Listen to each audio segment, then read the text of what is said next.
Hello, guys, gals, and non binary pals, and welcome to the Fae Realm. We are back with more adventures with Midnight in the Garden of Chrome and Fog. Yes, DB is in a strange place. I'll be joining her there tomorrow. Twill be Where fun. we So, Your welcome, place is everyone. close to the right color scheme. Probably no one would notice if we hadn't said anything, to be fair. Oh, they would. She has the streamer lights. and a way better camera than what's on this laptop. Very true. Sam, my friend, over to you. Yo. I'm Yo. gonna do a quick music change for this. Not that, but this. Uh, yes, please. You gonna music? Or you just gonna think about it, music? That's funny. I'm hearing a music. It did Yeah, it's music. not the right music. Is it musicking now? Yes. That's funny. It's not musicking for me, but I have faith. Secrets. If left unattended, breed like cockroaches to infest the dark and damp corners of the city, feeding on the crumbs of distaste and mistrust that fall from every dysfunctional table.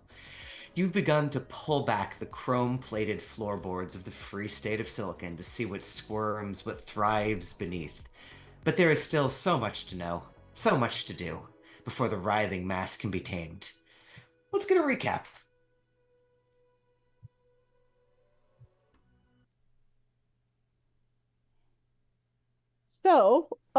Last time, we had a time. Not sure it was the way we were supposed to do things, but I think some of us had fun. It was me. I had fun. I'm pretty sure I'm the only person that didn't get really hurt, uh, or traumatized. I did the traumatizing. It was me. Uh, but we managed to do the violence and wreck the place and get what Reminder wanted us to get.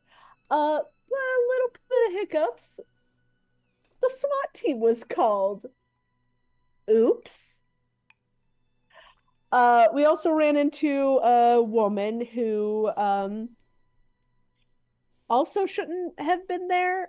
Seemed rather weird that we've been on two jobs that have had groups that shouldn't have been there. That's a time for a later day. Uh, Also found a shrine to the lady that gave me the briefcase in the last mission. I'm sure that's fine. Maybe. We did escape. We managed to split up, and the SWAT team did not find us or the lady. But we met up with her later. Oh, Vale was very badly hurt. But it seems like they're doing okay now. Probably. Power of drugs. It's hard to tell. Um, but we met up with the lady, and she is a freedom fighter. And was asking us not to give things over to Reminder. Well, that's a breach of contract, so we're gonna have to. But Vale is gonna do some stuff to make sure that that information isn't on the drives anymore. And we were going to try and figure out what was wrong with GlitchAngle this week. I need to get an identity where I can sneak in as a doctor. That's right. We'll cover that in just a second. Just to drop some proper nouns on that recap, the woman, Brie Konachek, the organization that she worked for, Theorem, uh, and it seems to be connected in some way to several of the things you've experienced so far. Anything else that anyone else wants to throw into the recap before we start talking about what maybe goes down this week?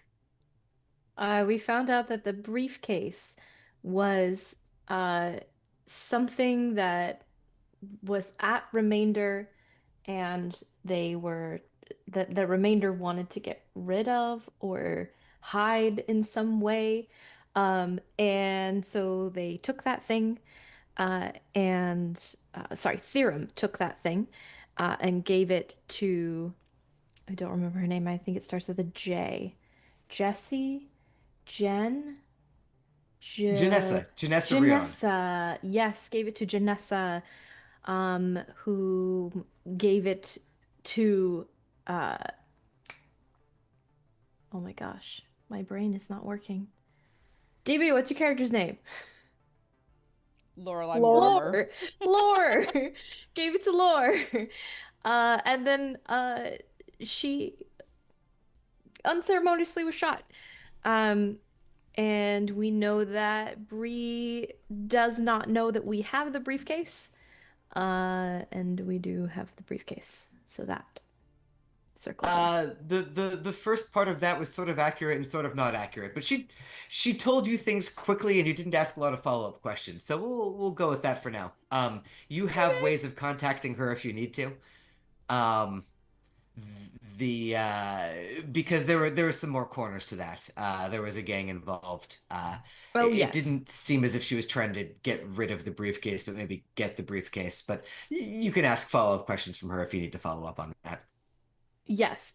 Clarity. She was trying to get that, whatever was in the briefcase, the information out to the public, is because that's what Theorem does. Yeah, exactly. Okay, great. More on that perhaps later. For now, the next mission is yours to plan and carry out. The risks are enormous, as this brushes you against potentially the major megacorp Airsats Blue without anyone at your back. No one is giving you this mission. There is no backup. There is no pay other than what you can take. But the puzzle piece that you might find within what's going on with Glitch has become perhaps too tantalizing to ignore. So I know that several of you sent me messages immediately after last session being like, oh, I want to do this. So now is the time to do this. You have a week, let's say. It will take at minimum a week, Lore, for you to change your alternate identity from Raver to Doctor. So everyone else has a week to accomplish whatever things they want to accomplish. And at some point in that, I'm going to spin back around to Lore and ask you how you're going about making yourself this Doctor, who you have always been. You've always been a Doctor at Airsats Blue. But for now, other folks, what do you want to be up to as the days crawl past beneath the fog and neon? Well, the thing that I messaged you about can't really happen until after what we're doing today, so I will refrain from commenting on that just yet. Um, but I think that Glitch is, going about her life and trying to make things look as normal as possible. She's doing streams infrequently, but yeah, keeping attention as best as possible, riding the wave, as every You're content finding creator knows how to do. you're finding that people are showing up a lot for the start of your streams, and when they realize it's one of the ones where you're, at home or doing something other than going on a mission where people get shot in the head, or don't have a head to start with, people lose interest, not immediately, but they trickle out. Fair amount of your audience now is here for the missions. Yeah, and I think that there are a couple of I think that's at least one stream where GlitchAngle does a little bit of talking about some of the things that happened in and around the missions without naming names, but giving tantalizing little tidbits for folks who are interested. And folks are interested, and you do feel that there's a certain amount of people digging in your streams for names, whether that's with malicious intent or just out of curiosity. There is a lot of interest, especially in the old man, in Abe, but a fair amount of interest in everyone else. I think it's probably Abe and Eve who are at the top of like people fanboying and fangirling over, and then Lore and Vale are at probably Lore and then Vale at the bottom because people have seen relatively little of Vale. So Yeah, much of what Vale does happens outside of your camera where it cannot be seen. yeah, and she refers to all of them by various code names, so that they don't actually ever hear a real name, and occasionally like show the stickers that were made as a refresher of like what emoji these people are associated with. Yeah, you're definitely gaining a cult following. I'm gonna spin it around to Eve during this week. Yeah.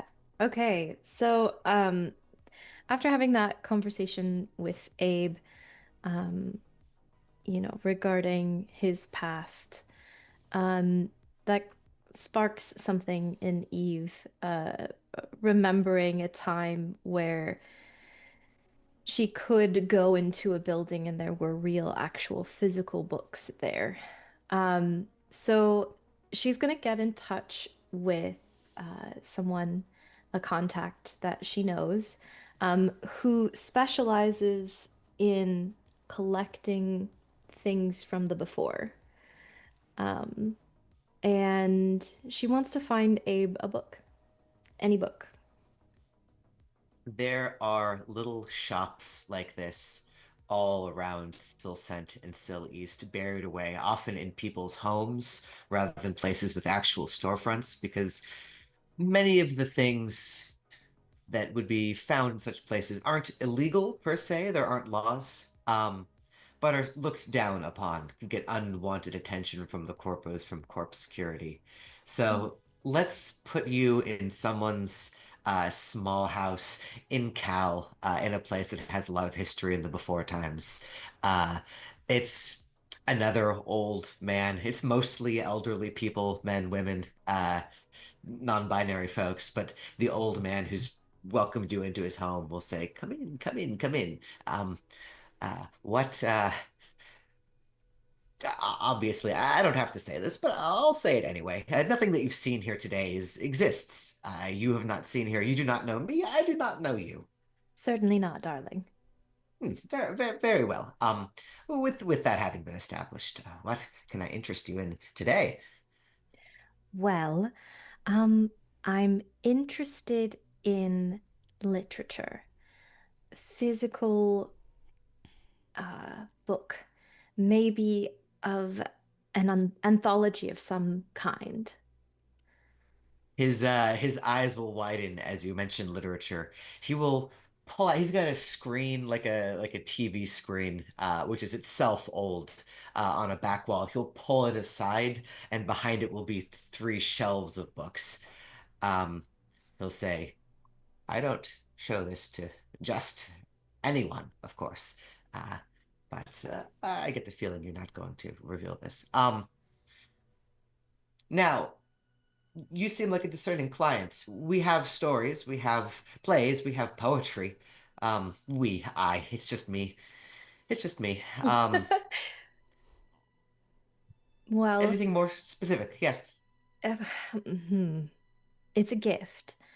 I'm not quite sure what he'll like, but let's start with a story.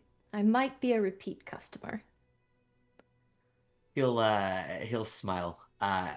He'll run his hand down the system of books, and he'll pull one out, and he'll say, "I don't know your friend. I don't know his tastes, but." In this era where stories are few and far between, I have found that this is a master storyteller that is a point of accessibility for many people. And from here, uh, many different avenues of exploration will open up. And he will put a book of Ray Bradbury into your hands. Hmm. I will hold the book very gingerly in my hands. What is the cover like? Is it paperback? Is it hardback? It is a paperback book with yellowed pages. You can smell the age on the book. The actual image that would have been on the cover is almost indistinguishable at this point. You can't make out a title. Once you flip through, you can get more about like the book itself, but it just is like dust and age incarnate. I think this is perfect. Uh, he will look down and say, "This is the part that I don't like." Um, I wish I could give away all of the books that I have. but I do need to eat. I do need to support my family. Hmm. I could part with this for 100 Z's. Oh, that I could do, but I could also barter. I am a doctor, and should you need medicine of any kind, or perhaps uh, an exam, anyone in your family?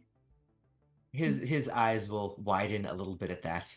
He'll say, I, you know, my back isn't what it used to be. I have aches and pains. Certainly, I can't do one for one every book for a checkup. I'll eventually not need checkups anymore. Um, No, certainly not, but perhaps an exam and 75 Z's? he'll nod a little bit, he'll cough a little bit and say, I think that's very reasonable. Thank you, doctor. Very well. Happy to offer my services, and I I'm sure he'll love this. Um, he will you do a simple exam. He's basically fine. You can prescribe him some painkillers or something. Great. I will do Um, that. I and will I will give him the painkillers. mm, Rather than write a prescription that he'll probably have to fill at Airsats Blue, and it's going to cost him way more than it should. So happily I will take that from whatever that might cost, I will remove. oh, perfect. Yeah, I mean the prescription drugs are listed as 20 Z's in the book. So Great. you've Perfect. you've maybe not made a whole lot of net profit or net discount on that, but he leaves like he's beaming as you leave. He is very happy to see you here again. Yes, that I think is more the point.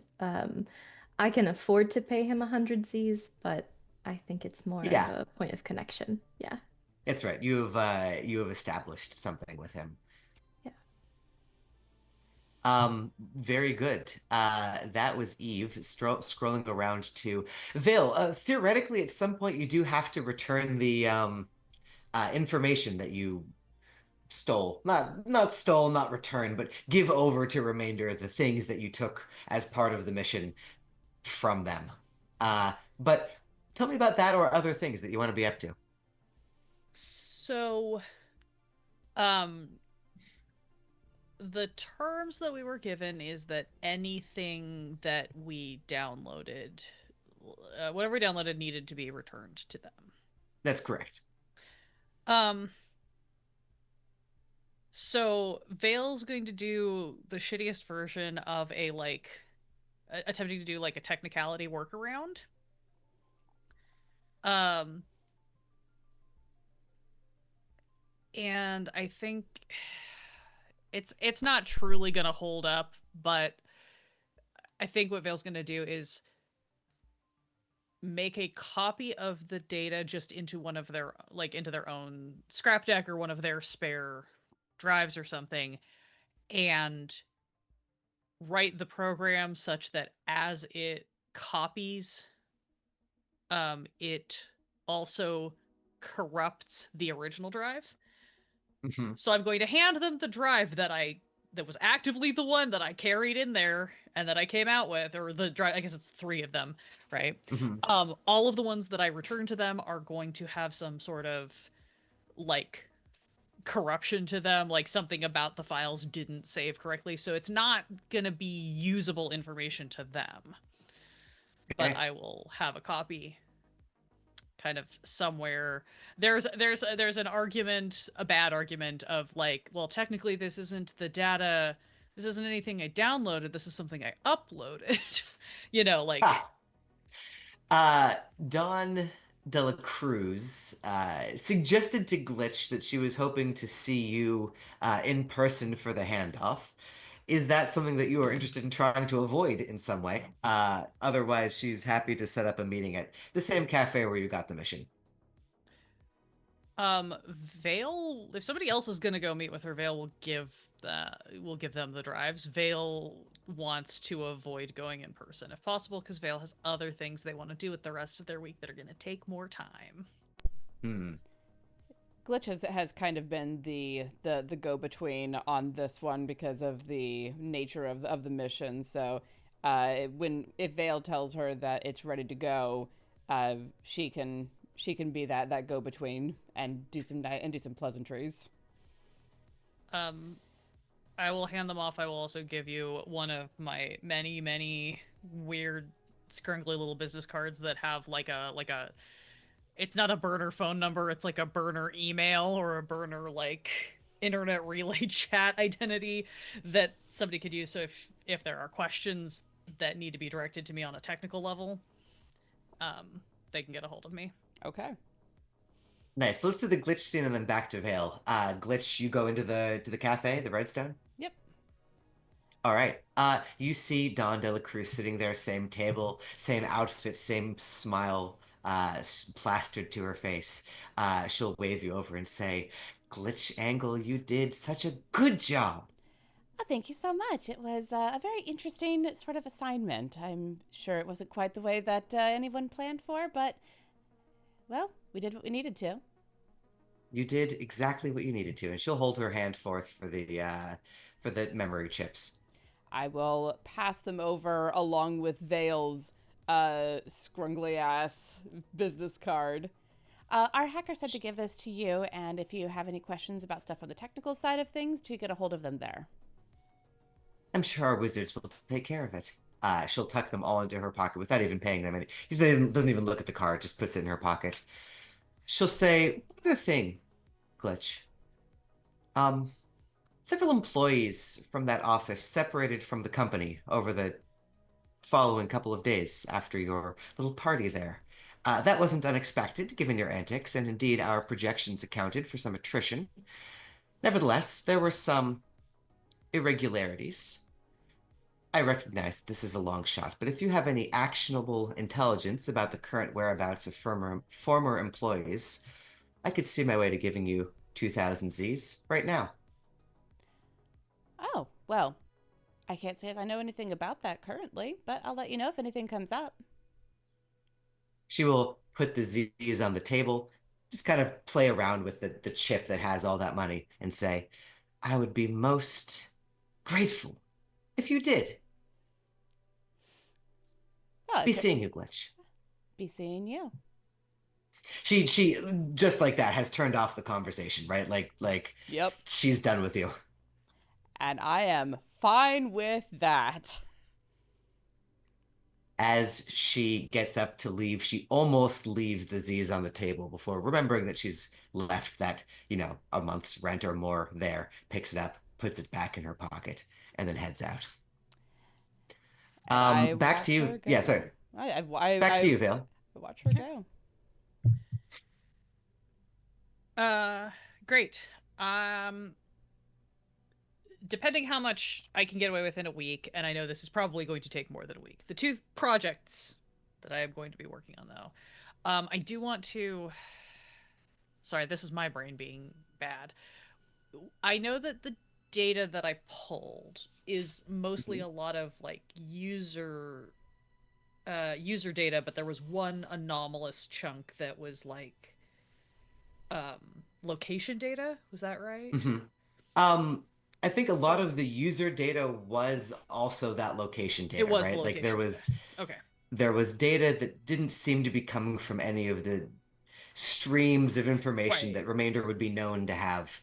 It turns out that Remainder has other streams of data. You're pretty sure that some of what you are seeing is coming from Sivarat, which it turns out that Right. Remainder apparently owns. You're pretty sure that some of the data, a good chunk of the data that you've got, is about that connection, about the operations of Sivarat, about things touching on that. Right. Okay. I think a little bit of what Vale wants to do then is start sifting through that code and specifically trying to match times and locations to dates and looking at the chunk of time, if able to find it, would look for the chunk of time that correlates to the night that we did the train job, and start trying to parse out like what the data like what does that tell us about the trains? Was there something anomalous about that night compared to other nights of the week at that time, or that same day of the week at any time? And I do picture that this is a little bit of like late at night, sitting in the van, jacked into the scrap deck, and so it is truly like it is a like raccoon in a pile of like M&Ms and Skittles, like sorting them by color. Uh-huh, uh-huh. Your Roomba during this time outside of the cyberspace is just like hitting the same wall over and over again unattended, just like slowly putting a hole in that wall with the knife that you've stapled Yeah, to the front of it or taped to the front of it as you go down the rabbit hole of this data. This would theoretically be an analyze program or analyze data program, but you sure. can change one of your verbs every day, so you can make one of them analyze if it's not analyzed, and have it refreshed for the next day. So give me a intelligence and programming roll, please. Great.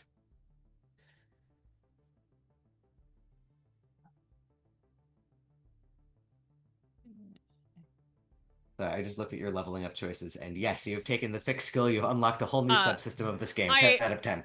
I was gonna do something else. Sorry, I changed it after we started because I was gonna do something else. And then I remembered a thing that I'm working towards, which we'll get to in a second after this roll, Red. and then I will tell you why I have done that. Aside from the fact that it does make sense, because if I keep getting shot, my tech's gonna keep getting shot too. Mm-hmm. um,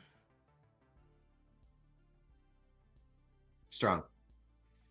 With a 12, you're able to pick through the Skittles fairly quickly, sort them out into different colors. Yeah, what you are seeing is this.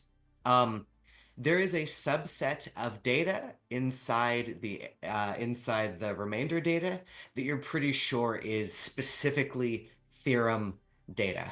The specific sort of stuff that Brikonachek did not want to get out there into the world. You can tell this because it's encoded slightly differently. There's a layer of encryption on it above and beyond what the normal remainder encryption would be that you are yet still able to pierce through fairly easily. It's clear that Theorem was in the Siva Rat systems. It's clear that Theorem from time to time used Siva Rat as a way to move things around without being seen, essentially. It was Theorem that added the extra car to the train. As far as you can tell, based on the information that you're seeing here, the plan that Theorem, that Brikonachek, that Janessa Rion, like the way that this was supposed to play out was new car was added to train somewhere in Sil East. The handler, Janessa Rion, and a representative of the gang, the Mazers, were supposed to get on the train. The train was supposed to take that representative and Janessa, who was just keeping track of that, and the briefcase, which was coming with the Mazer, from east to west, out to the very place that you were just in, out to the remainder office that you hit, where they could take the briefcase, crack it open by some means, and then get that information out to the world. There was no plan for the trains to stop. There was no plan around the other train doing anything.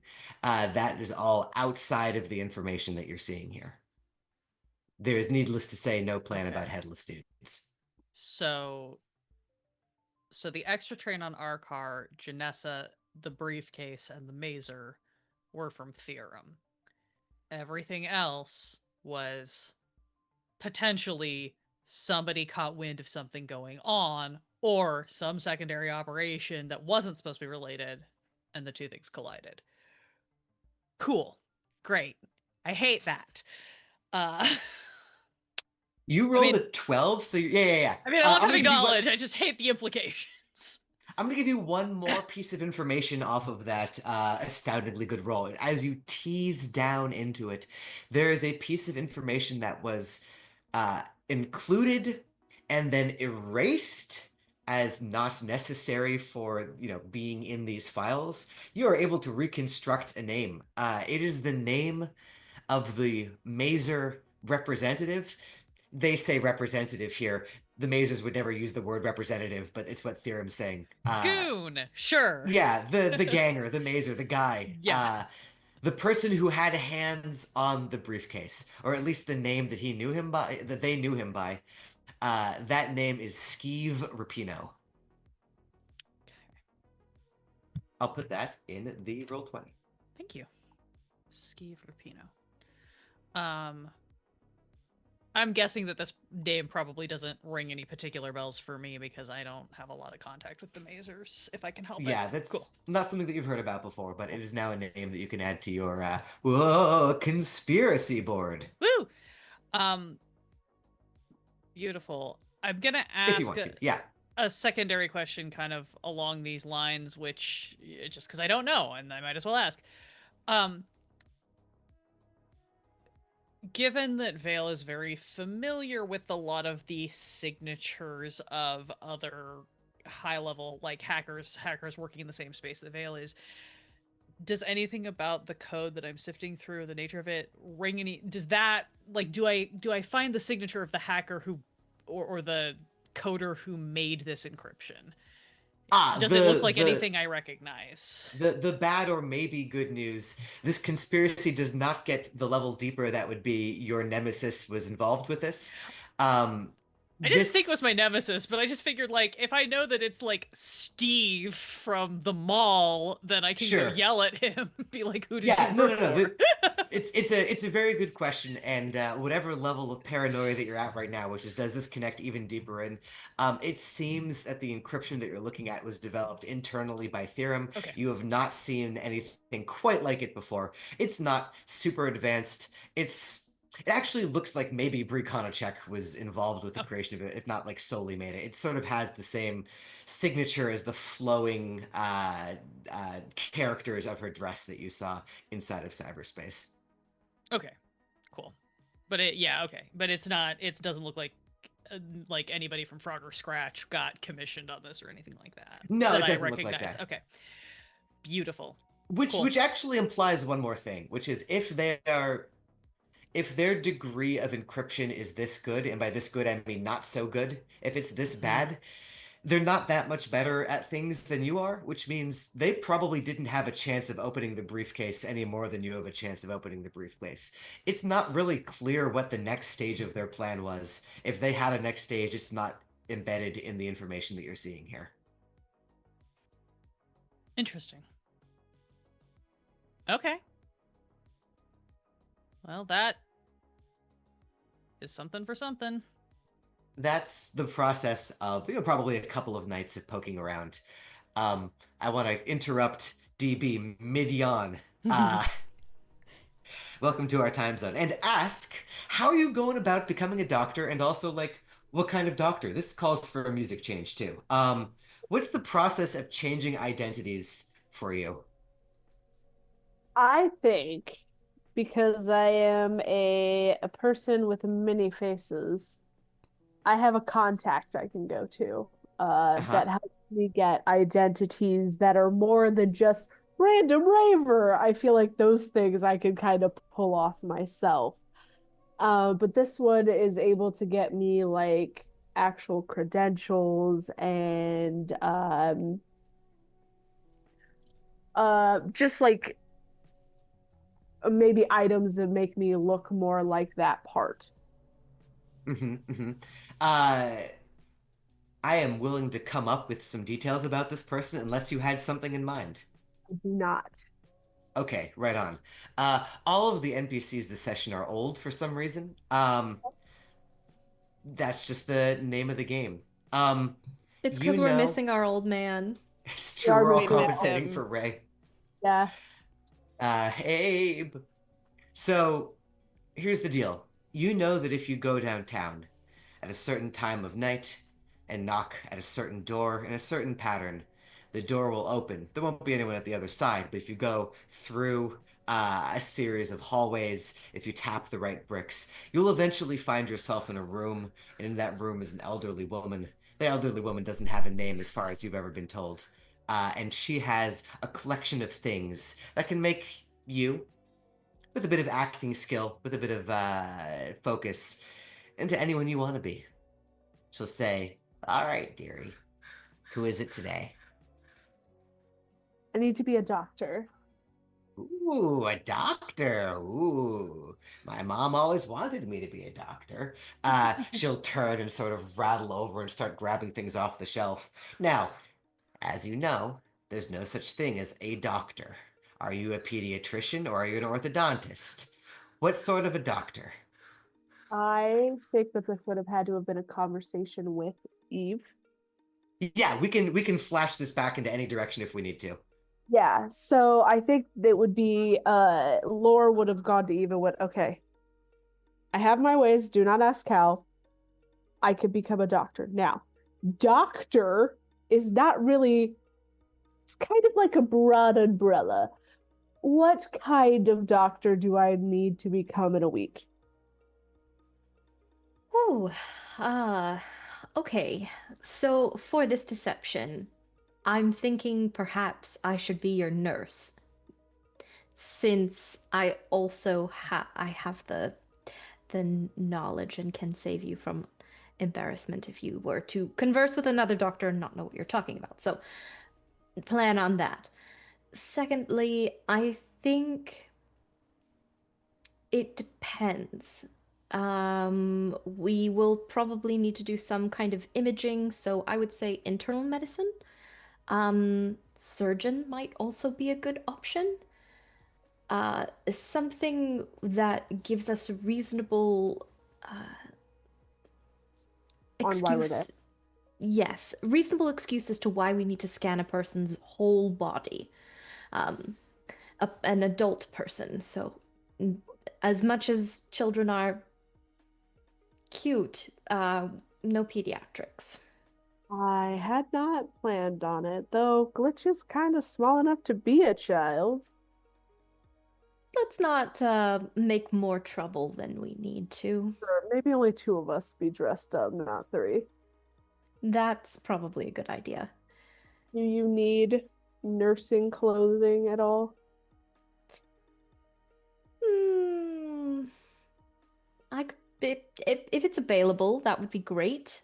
I See what I definitely have personal protection equipment that we can both use to obscure our faces. Okay. I see how it is. You want that beautiful face on display. No. I just know how Mhm. to make it not look like this. Okay. Does that help? Uh, Yeah, it helps a lot. Thank you. Good. Flash forward. Well, I suppose that can make you a. Sorry, what do you tell her? Internal medicine surgeon, something? Yeah, I'm just like internal medicine, but leaning towards surgeon. If you have the things for surgeon. She will open a panel of the wall and be like, "Surgeon, surgeon. Well, I thought you would have made a fine orthodontist, personally, dearie, but uh, I suppose we could go with surgeon." She will start pulling things down, and she'll say, "Costumery is easy. It's the behind the scenes stuff that's harder. Financial records. I assume you want to be clean. I don't assume you want to have a criminal record as this surgeon. Little back alley chopping. None of that." No, I actually need this to be above board for once. Gross. I know. She'll keep digging around. Uh, she will provide you with the external, what you need to look like a surgeon. She will provide you with a name badge. She'll say, "This should work in any ersatz facility that a surgeon would be able to have access to at any rate." What name would you like to be on this tag? Oh man, Sam, you would ask me this. I would. Oh You told God. me you wanted to make this identity a week ago. I know, I forgot. The tables are finally Uh, turned for every time anyone has ever Uh-huh. asked a GM the name of an NPC that's irrelevant. uh, I can give you the name generator that I use. no, let's go with Larissa Nightingale. Larissa Nightingale. Nice. She will look at you and gawk and be like, "That's a little on the nose, isn't it, dearie?" Just a little, but no one's settled nowadays. That's one of the great things we've lost. Subtlety. She will throw these costume pieces onto you. Do you She'll have s- anything for the nurse? That's more personal for me. she'll look at you real askantwise and say, "What is this nurse and doctor costume for, anyway?" Wait, I don't want to know. Don't Yeah, tell me. no, of You've got a course not. personal nurse and doctor thing. It's personal. I understand. I'm not here to pry. What you do for fun is up to you. This nurse, she will take down like varying levels of like scantily clad nurse, like clearly nothing that a nurse would ever wear. No, honey, we like our role play to be realistic. Hmm, subtlety, right? She'll get you a realistic nurse outfit with another realistic badge, and she'll Okay, hand it over to you. Technically, your ability only covers you in terms of having the ironclad identity, so sure. Eve will need to do actual acting, but you are covered, and Eve at least has something to wear. Okay, sounds good. Uh, oh, go ahead. I would say you, yeah, go for it. How much do I owe you? Because this is an ability, you technically don't owe her anything.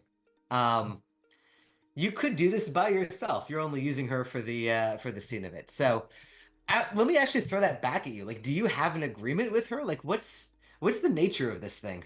Oh, I think they do. I think Lorelai needs somebody that can help her get like ironclad. Not that she can't do it herself, but to have somebody that can like provide that ironclad in case she needs to do something else, kind of thing. So I think they Hmm. do have an agreement.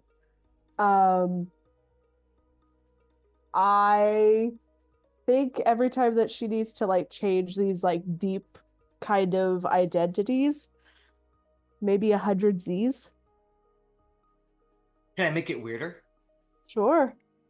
I wonder if you did something for this old lady in the past. I wonder if you like how uh how violent are you willing to make me go weird on this? You can go. We saw me take out a security guard with Yeah, no, he didn't say anything, didn't touch me. I just took him out. I I think said maybe very in the loudly in a time hotel room. if you get hauled out of the hotel room midstream, that'd be interesting. It wouldn't be good for you, but it would be interesting. I mean, you So, are in the correct hotel at the correct time to be talking about murder at volume. For those people watching at home, don't worry, DB's not in a murder hotel. It's a LARP. we don't know that. This isn't It's whatever that probably was not a in murder Sandman. hotel. Not a murder hotel yet. Yeah. Right on. Yeah, you smoked someone for her, right? Like she's just in your debt ongoing. She's not going to charge you Z's for it. Spend your Z's on cooler things than that. Okay. You smoked someone for her, and she reserves the right to ask you to smoke someone for her again. Sounds good. You and that arm take care, dearie. I will. And I will leave with my stuff and go back to Eve. It isn't until much later that you've discovered that on the rack with the nurse stuff, she has subtly slipped some like lingerie. Uh, Lore doesn't move it. She doesn't.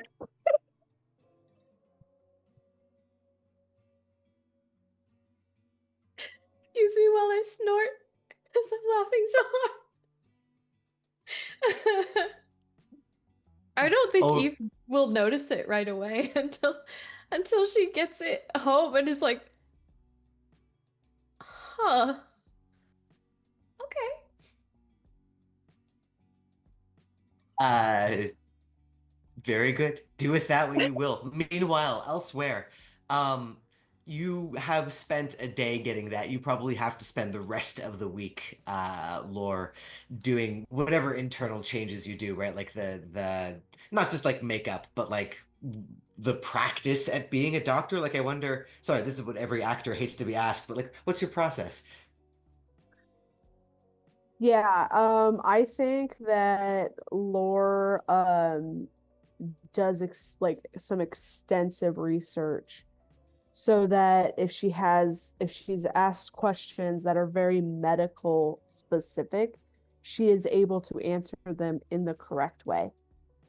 Nice. Um, so it is a lot of like hitting the books, learning what medical terms might be needed. Um, I think part of that is probably like taking snippets of it with like her eyes so that she has like a reference material to go back to as well. Just so that she isn't the person that blows their cover.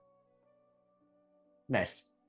That's like you don't have to be the fastest, you just have to be the second slowest. Like you have to know just enough about medicine to be able to Yep. slip by. Yep. Uh, Groovy, you hit the books, and by books we mean screens, like a mirror of what we see Vale doing, but in a somewhat nicer place, doing the research. I want to spin around again to anyone else who wants it during those weeks. Vale, I know you had something else on deck as well, and Eve, you had suggested something in the texts to me. So let's do Eve and then Vale, actually. Okay. Yeah, I am gonna get in touch with Vale.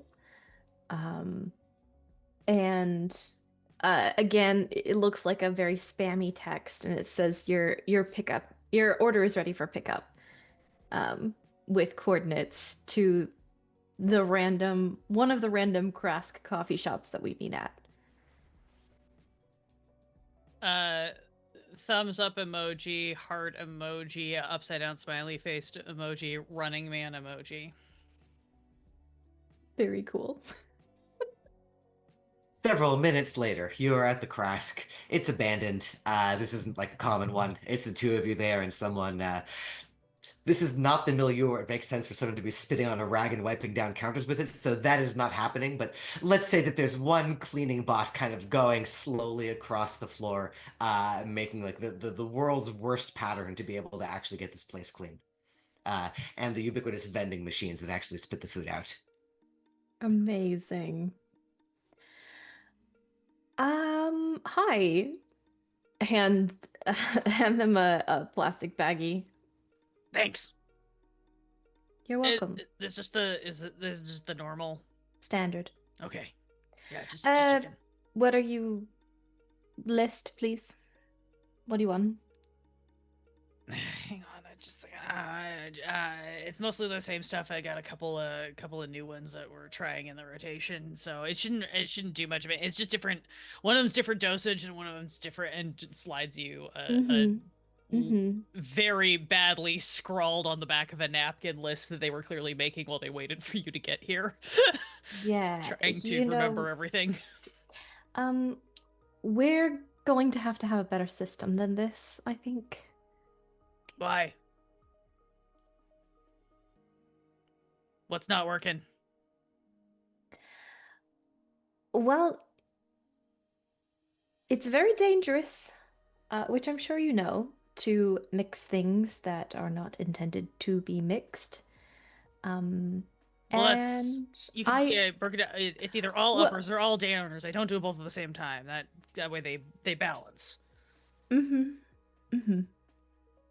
Yes, I can see that, but clearly you have scribbled this in the few minutes that I was not here.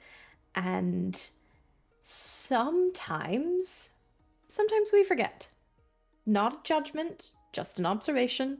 And I worry that I am not going to be able to do my job, which is to make sure that you stay alive, if I don't know what you're on.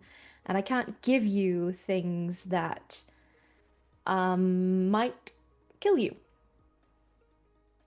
I mean, nothing's killed me yet, so I don't think you sound like my brother, man. I just like I'm not doing like yes, I'm doing crazy shit, but not like that. Like I just had this conversation with Deck, and it's not like Well, I'm maybe out- I sound like your brother because I care about you. It's not like I'm out taking reset or anything, or like just like huffing whatever sand I find in my pockets or anything. Like these are like normal, standard sorts of No, drugs. Like it. Yes, I understand, but there are contraindications. I just want to be safe, that's all. Okay, what do you? If you die, Deck will kill me. I would like to stay alive. No. Deck won't kill you if something happens to me, because he knows that my programming will come and destroy him if anything ever happens to you. I will take down his entire gang and every gang in the city. You don't think I have kill switches programmed everywhere that are linked to my vitals? No, that tracks, actually. Yeah. Yeah. I don't know if any of them work, and I'd love to not have to test that out. So, you know? Me too. So why don't you give me a list of all of your medications and we find a better system? I just gave you a list. How do you want me to do a better list? What do you want? Do you want me? I'll come up with something. It's fine. Anyway, Okay. Don't judge me. I would never judge you. I am Can judging a little bit whoever programmed that cleaning bot, because if they just, it looks, oh god, they've been in the same corner like 4 times, and they could Don't just, tell me you're gonna try to fix it again. he just looks so sad. He's stuck in the corner again. You can't save every little robot, darling. I can try. You can. And I think that's what matters. Anyway, can you put me in touch with Theorem? What part of Theorem you want to get in touch with and why? Just not like a why and a like I'm questioning your, but like so that I know how you want me to plug you in. Well, I am an idealist that makes a lot of extra money, and I'm hoping to kick some their way. Okay. You want like a dead drop? You want an in-person meeting? Like what kind of contact do you want? I want to be anonymous. I don't want them to know it came from me. I can send a floater message with a burner and just see if they respond. Set up a meet. Yeah, that's fine. Let's start with that. I don't want to I found some stuff in the codes, and I don't want anybody to know that yet, just in case. So Including me? Maybe. Not because I don't trust you, but because I don't trust them. Them. We should talk about this when we're back with the whole gang. I found out some stuff. Them. I found out some stuff about that other job that we did. Mm-hmm.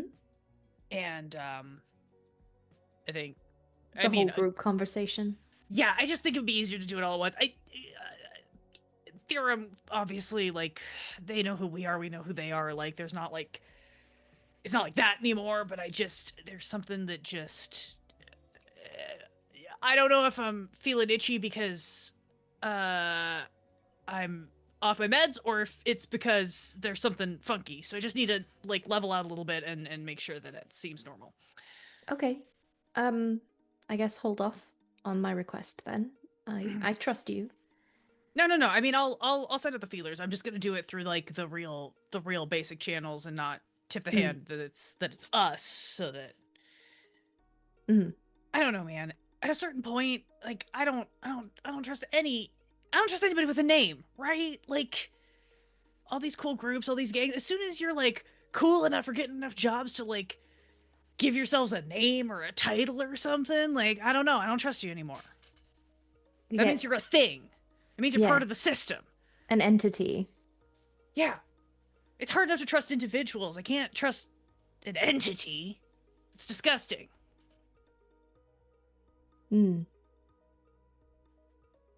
Yeah.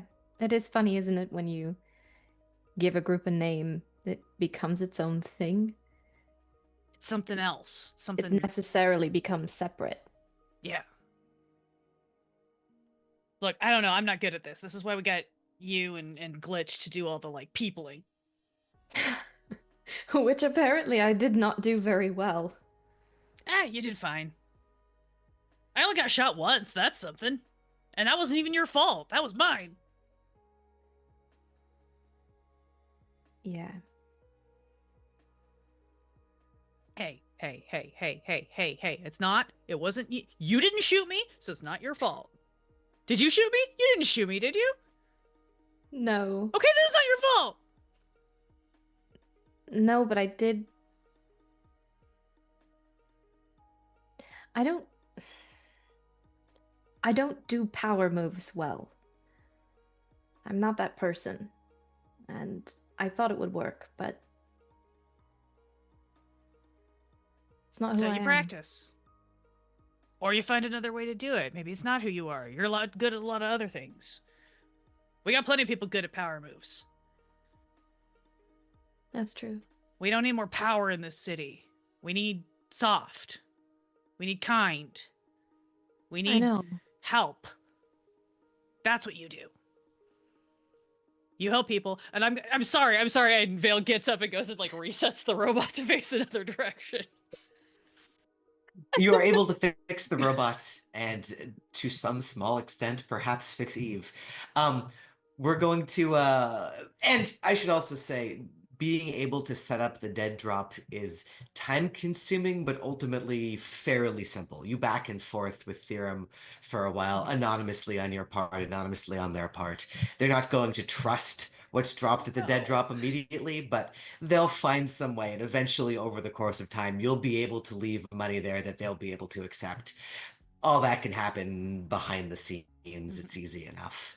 That conversation reminded me of another sword that hangs over this party, specifically in the glitch angle, which is Glitch. You have a specific drug in your medicine cabinet, and I wonder if it's something that you've been thinking about. Like, I'm not pushing you to take it or not take it.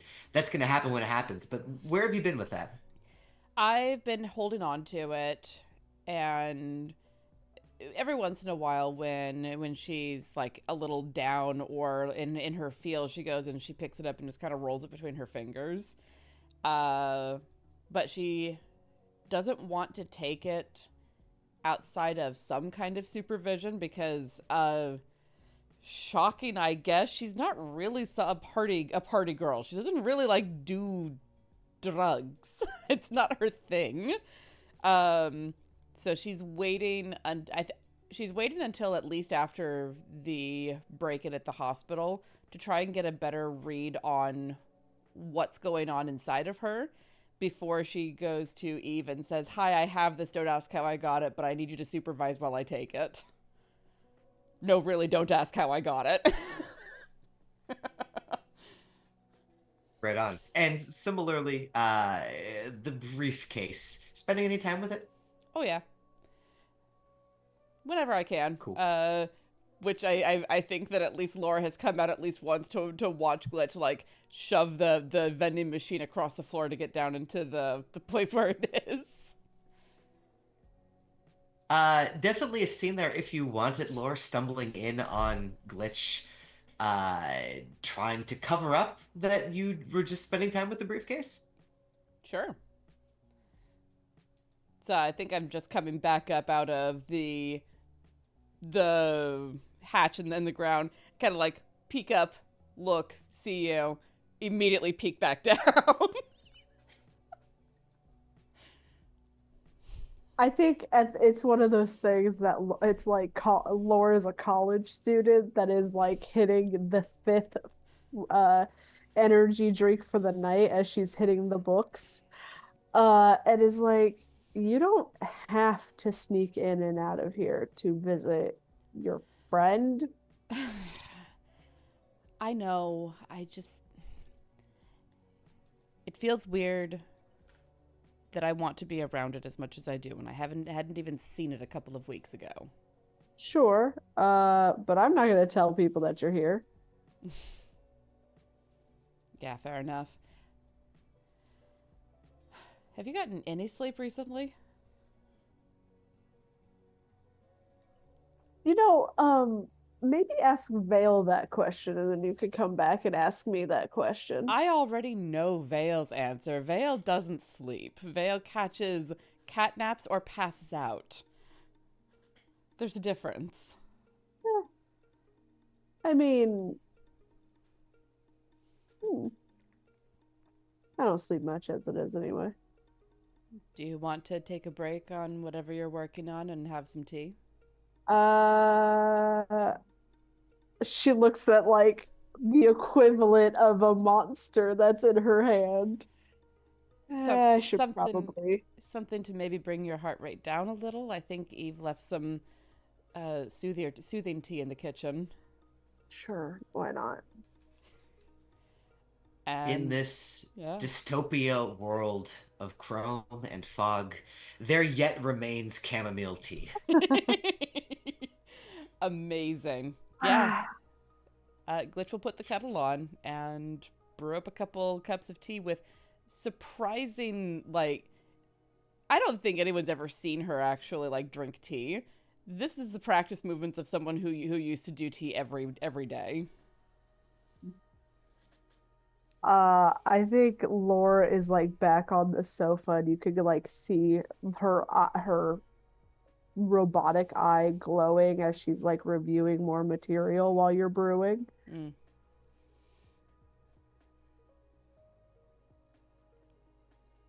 I appreciate you doing this. You're making me a lot of money. That's the only reason I do anything. Sure, but I still appreciate it. Yeah. You're going to a lot of effort for what will not be very much money at this job.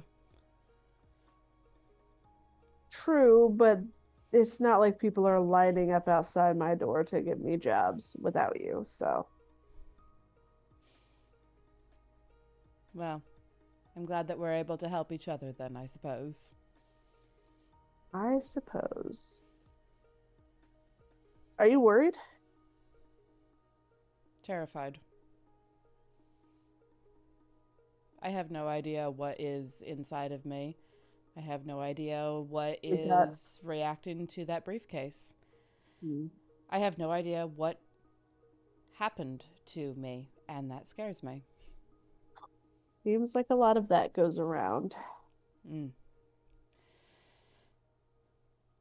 Well, just because it's common doesn't mean I'm less scared, I suppose. I don't know. I wasn't trying to ease your fear.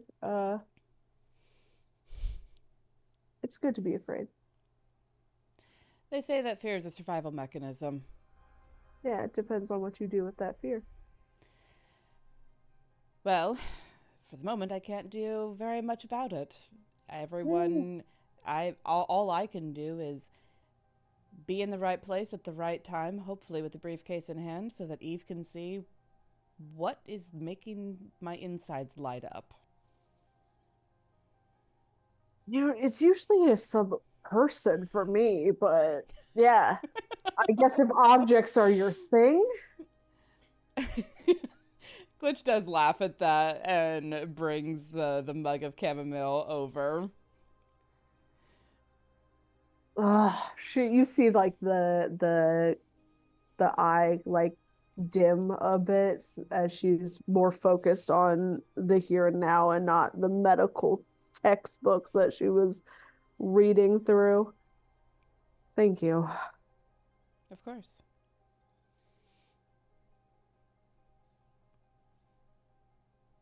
Are you worried? Look, No. I am very good at being somebody else. I've been doing it my whole life. Hmm. So my uh identity will be ironclad. Eve is a doctor, so I have a feeling she will be very good at playing nurse. So I'm not really worried about that. Uh, what it comes down to is what's in the briefcase. Yeah. Yeah, that is what a lot of this comes down to, isn't it? Yep. Everything circles back around to that damn thing. Eh, for now. But in the end, most things end up leaving or falling apart anyway, so I suppose they do, don't they? I yep. suppose the real trick is to enjoy whatever it is in the moment that we have it. I think part of it's that we all need to know where we belong. Do you? Just like everybody else. Just another person under mega corporation's boot. And not doing much to change about it. Says the person about to break into a mega corporation's building. If we cause a little chaos along the way, who cares? You know most corpo drones don't. Yeah. Didn't say it was a corpo drone. But we're all under the boot of every corporation in this city. Yeah. We're all pieces in their game, the freedom fighters, and you see her roll her eyes when she says that. They're not. They're just another pawn. There's no such thing. There's no freedom here. Freedom is death. And there's a story behind that sentence. Not one that you get to know. Fair enough. There it is. And so the night proceeds. Meanwhile, elsewhere, Vale, you had another thing on deck, and I'm gonna throw a thing at Eve. I'm gonna tell you what the long-term plan is, and you can tell me how much of it I'm able to start accomplishing in this week. My long-term plan, or one of my several long-term plans, shortest term of my long-term plans, I don't know. I want to turn Reeves into a drone that I can actually utilize beyond just taping a knife to him and setting him loose. So,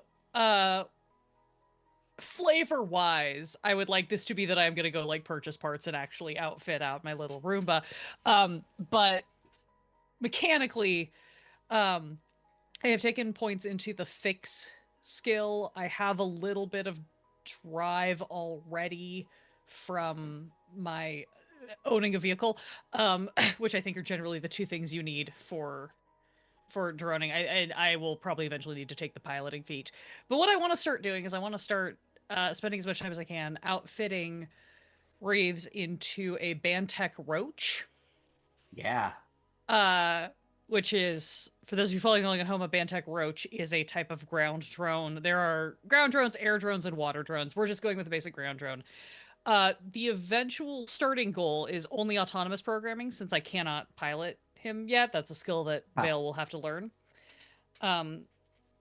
So I want to fit him out as a roach, and I have two I have to remember two fittings that I want to work on giving him, which are autonomous. The first is going to be Command Deck Watch, which is an autonomous program where basically I can plop him down and he just like boops back and forth and keeps an eye on things so that he can be a little like alarm spell for us, since hacking is the wizardry of this world. And the other one that I want to eventually give him is memory banks, which means he will be able to hold a couple of codes for me, or a couple of programs for me. This doesn't all have to happen this week. This is just, I was not responsible and did not send Sam a message between last episode and this. So I will just narrate it for everyone at home who likes the crunchy part. That's right and reasonable. You begin outfitting your Roomba, your little thing to be. It's still not a death bot necessarily, but it increments closer. From such humble beginnings is a death bot formed.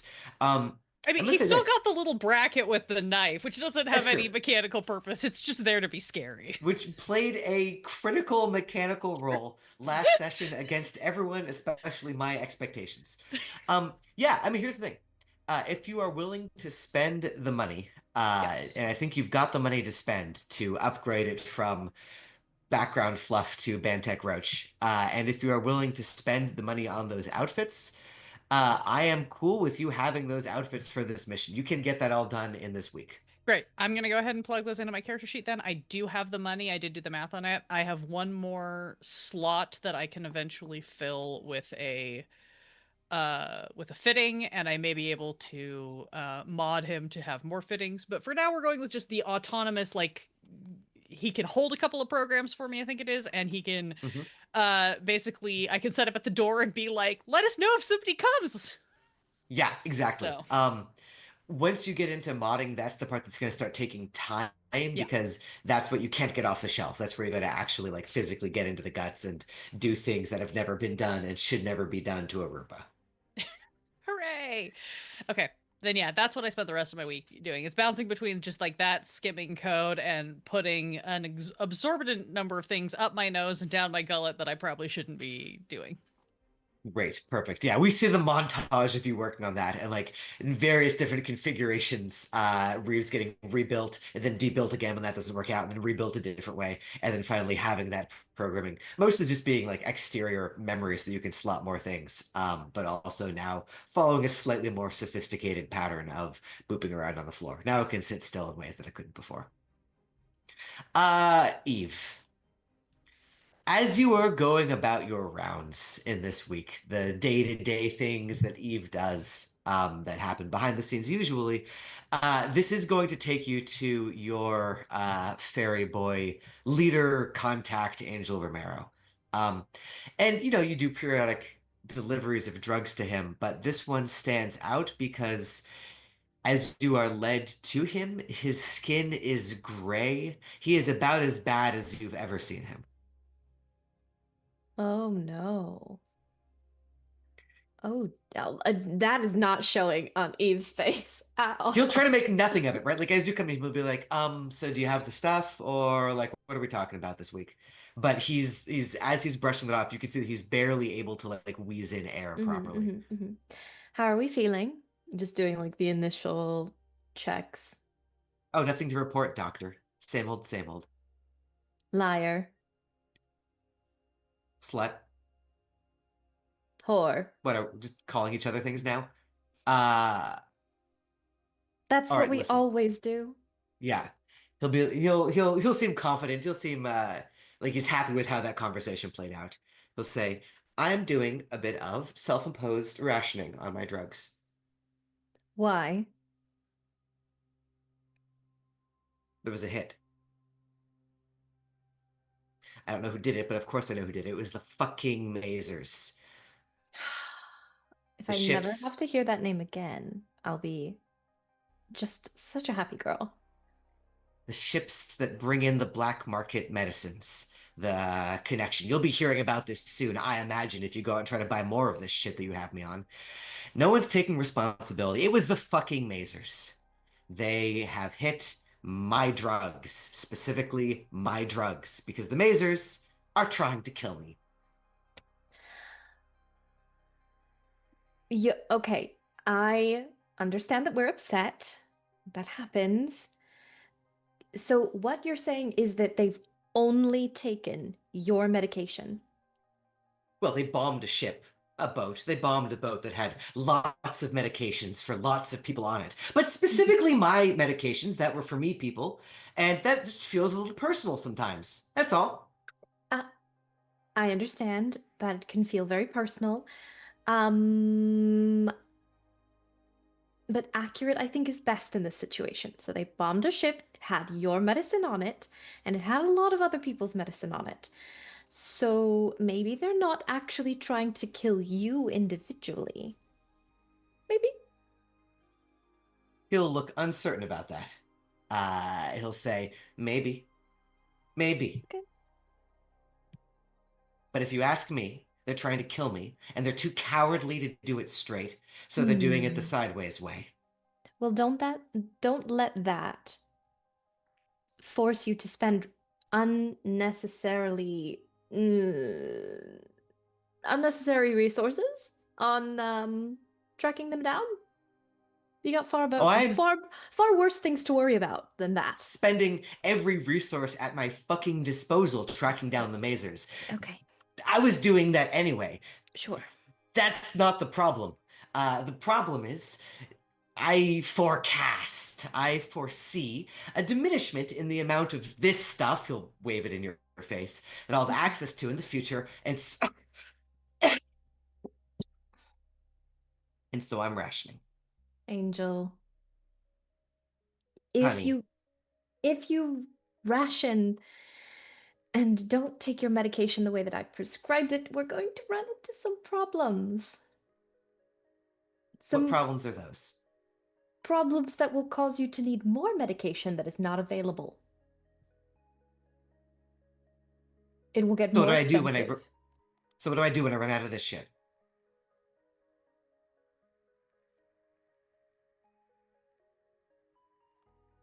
I have thoughts. I'm working on it.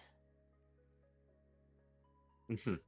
I have a job lined up that puts me very close to prescription medication. Quality, high grade prescription medication. And that's all I'm going to say about it because I can't say anything else. But I'll get you your medication. Please take it the way that I prescribed it. Give me a talk roll. Okay. Let's roll about it. Let's roll about it. Okay, let's see. We've only rolled dice once this session. It feels like it's time. What's my talk skill? Oh, it's +2. Is that talk and charisma? It's talk and charisma, and you might have other things that make your talk go. Your diplomat thing might come into play, but might not. Yeah. Re-roll any ones on any skill check dice related to negotiation or diplomacy. So, let's see. Talking someone into taking their drugs counts as negotiation. I'll buy it. Beautiful. 2d6 plus 2. That's a 12. Or 14. That's a 14. That's a 14. This is me trying to drain all the good rolls out of the party before it gets into actually anything tension based. No. He will literally get kind of pouty, and say, "Okay, I just want to make it clear though, I don't like need you other than the thing that you're like saving my life and my only friend in the world. Other than that, I don't need you." Sure. Yeah. I don't need you either, darling. Okay, just wanted to make sure that we all like knew that we're all on the same page about that. Yes, and I'm a slut and you're a whore and everything is hunky-dory. He'll mull over the phrase hunky-dory for a while. And he'll say ta-ta for now. And he will do the drugs in front of you so you can see that he's taking the proper prescription amount. Note to self, I have to convince everybody else on my team that we now need to steal prescription medication. Right on. And so the days pass, and so the fog lowers over the city. Are there any other things before we have a group meeting about how we want to set up this here next mission?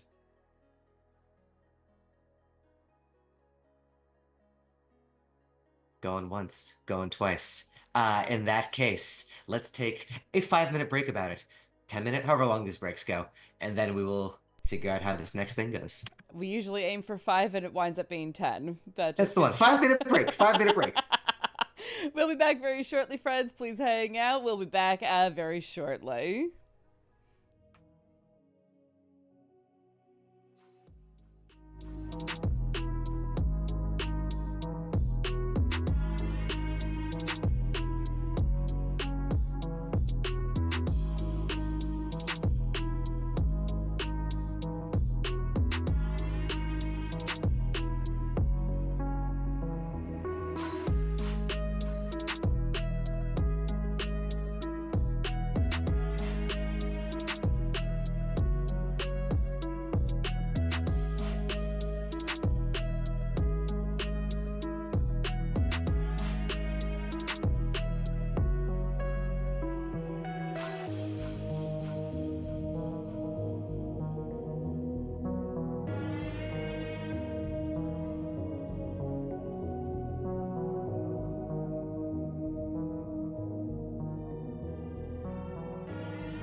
Hello, guys, gals, and non binary pals, and welcome back to the Fae Realm. We've been doing stuff for a week, and now it's time to stop doing prep stuff and talk about mission. Sam, over to you. Indeed. Uh, the fog is thick, and when the fog is thick, there is a specific effect, which is sort of the facsimile of stars above you in the neon lights, vaguely seen through the fog, like yeah, like a firmament above the streets of the city. You don't have any windows, so you can't see that. But on your way to the hideout, perhaps you are walking or taking rides in your other people's vehicles underneath that sort of vibe. And now you are around the table in your safe house room with a cat, with a vending machine. Underneath you, a very specific briefcase. And this is going to be, of course, the free-ranging prep conversation. You'll always be able to do flashbacks during the mission. But a sort of load-bearing question that I want to open up with is one that's directed towards Eve and then the group beyond there, which is you could break into an AirSats branch that you, Eve, specifically know.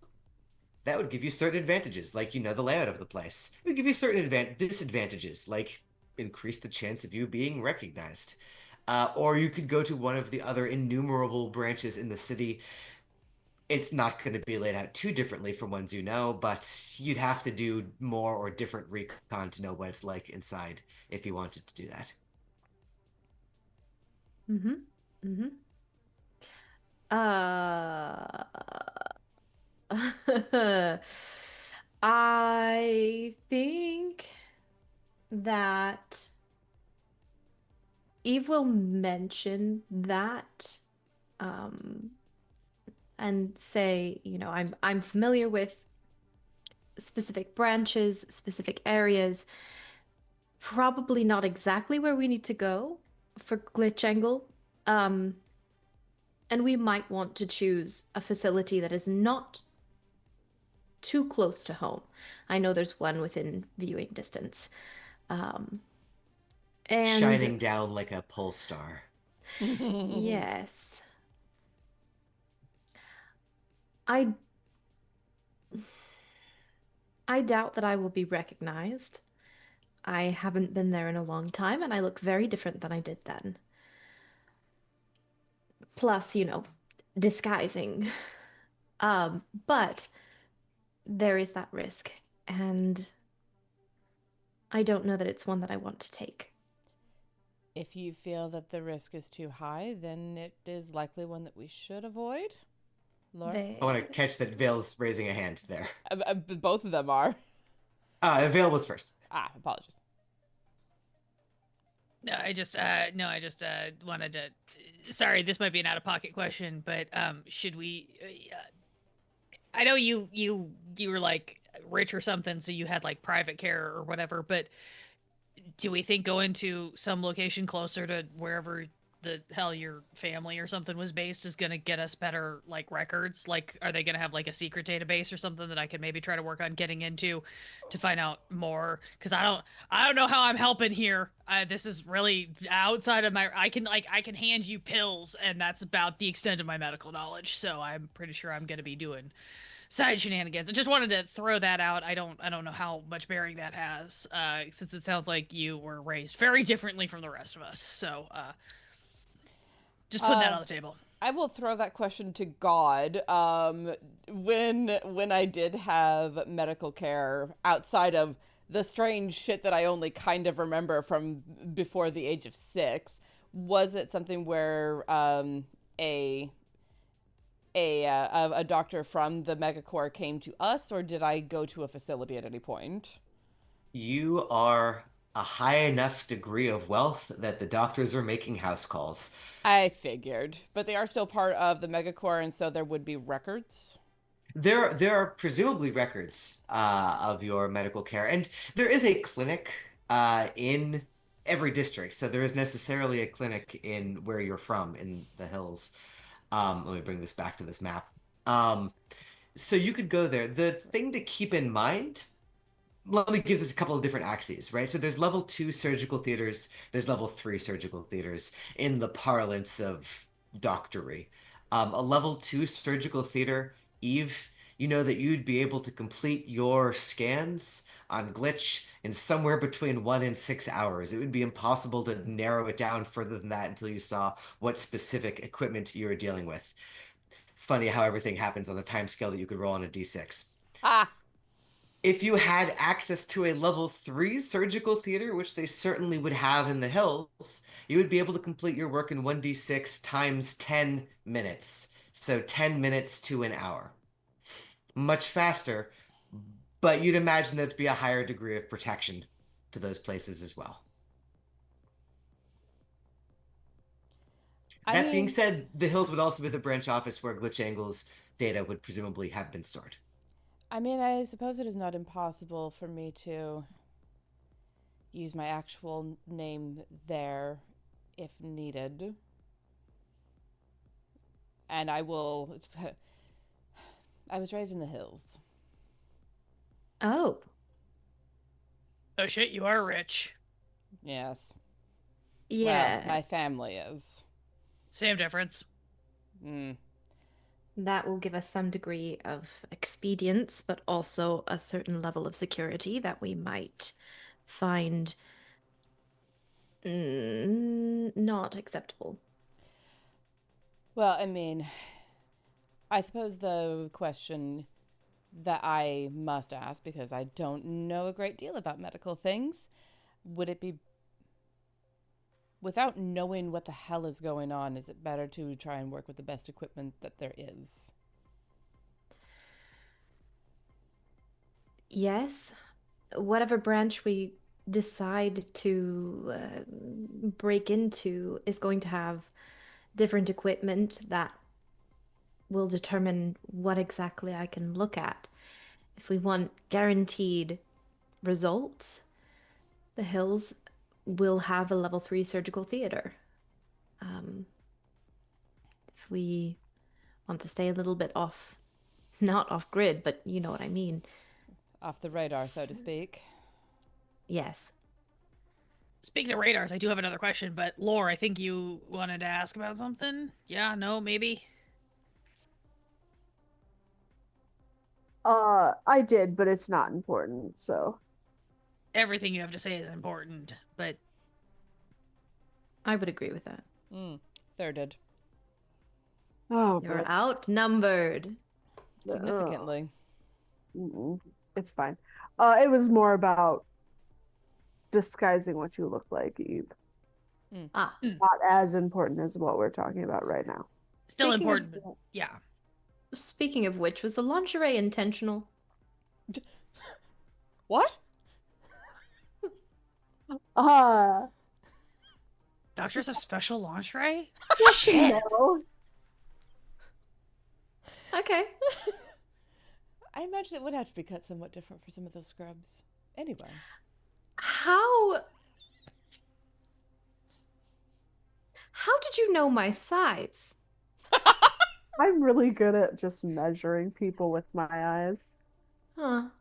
Is that like a programming implant or is that the other eye?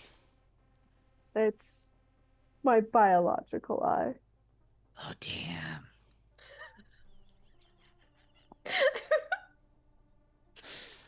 Oh, it's already Okay. warm in here and I'm getting hotter from this. Anyway. Okay, so sorry, on a slightly unfortunately less sexy note, secondary question related to kind of my first question about things. It sounds like we want to get you guys into like the most top-notch facility possible, but other thought question, this might also tap into God territory because I'm talking out of pocket because I'm not sure what Vale knows about these systems, but what if GlitchAngle, whatever your real name is, what if your files were getting maybe accessed or pulled or asked to be pulled up in a location that is not the location where you physically are, so that if somebody, like, you know, I'm just saying, like, it sounds like you might be like the kind of family that might have a flag on if anybody tries to access your files, and so if your files started getting pulled up and they might try to find out who is pulling your files and it was happening at a different facility, maybe then that would by time. What I'm saying is, like, maybe I can, like, try to tap into from a different place and try to pull your files, because I think that might still be helpful if you have files that exist. Oh, I will have But files. I had excellent care from infancy onward. just because you had excellent care doesn't mean your files are in the system. When you're as rich as it sounds like you might be, look, I'm not trying to make presumptions or cast anything on you, but like you've got like a vibe, and I've worked with a lot of people who grew up in like rich places. I know, because they've just got fuck tons of money for no apparent reason. Sometimes their files are in places that are a lot harder to get to, which is why I know about them. I think that's an excellent idea, though. Having I wouldn't have said originally that my parents would have that kind of a flag on my medical files until I started remembering things.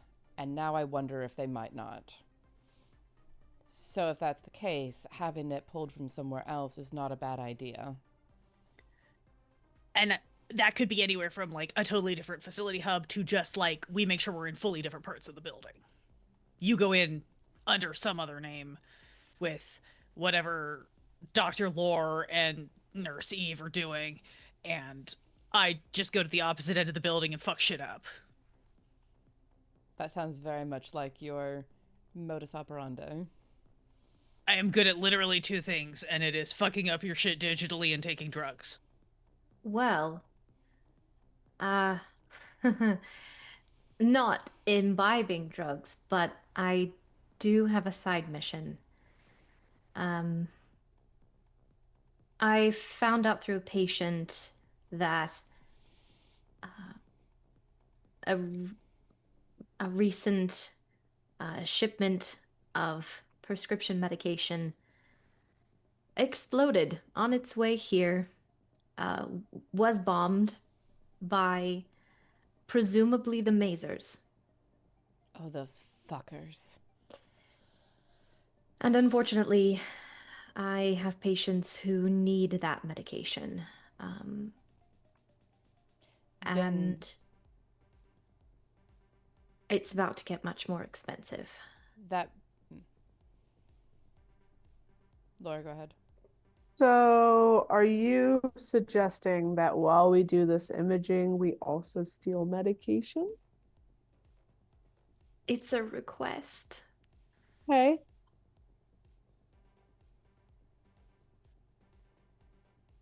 Dr. Nightingale isn't a person.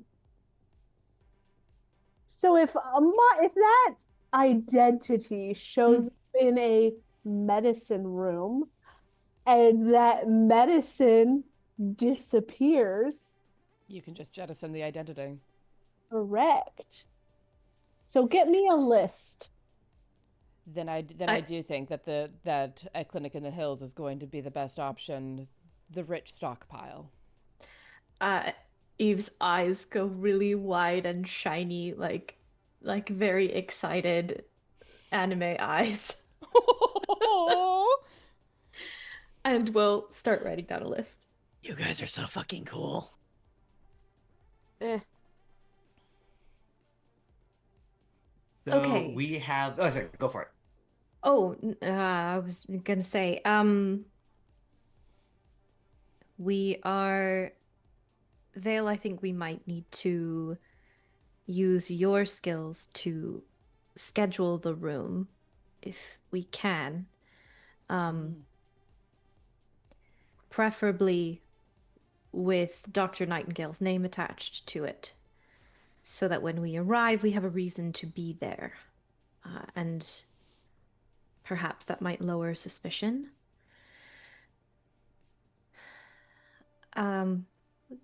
Glitch, if we're using your real name, that might give us some pull while we're there. Or would it raise red flags with your family? If they had something done and they're keeping an eye on that kind of stuff, would it be better to have you as maybe a Jane Doe instead? Well, that's a good question.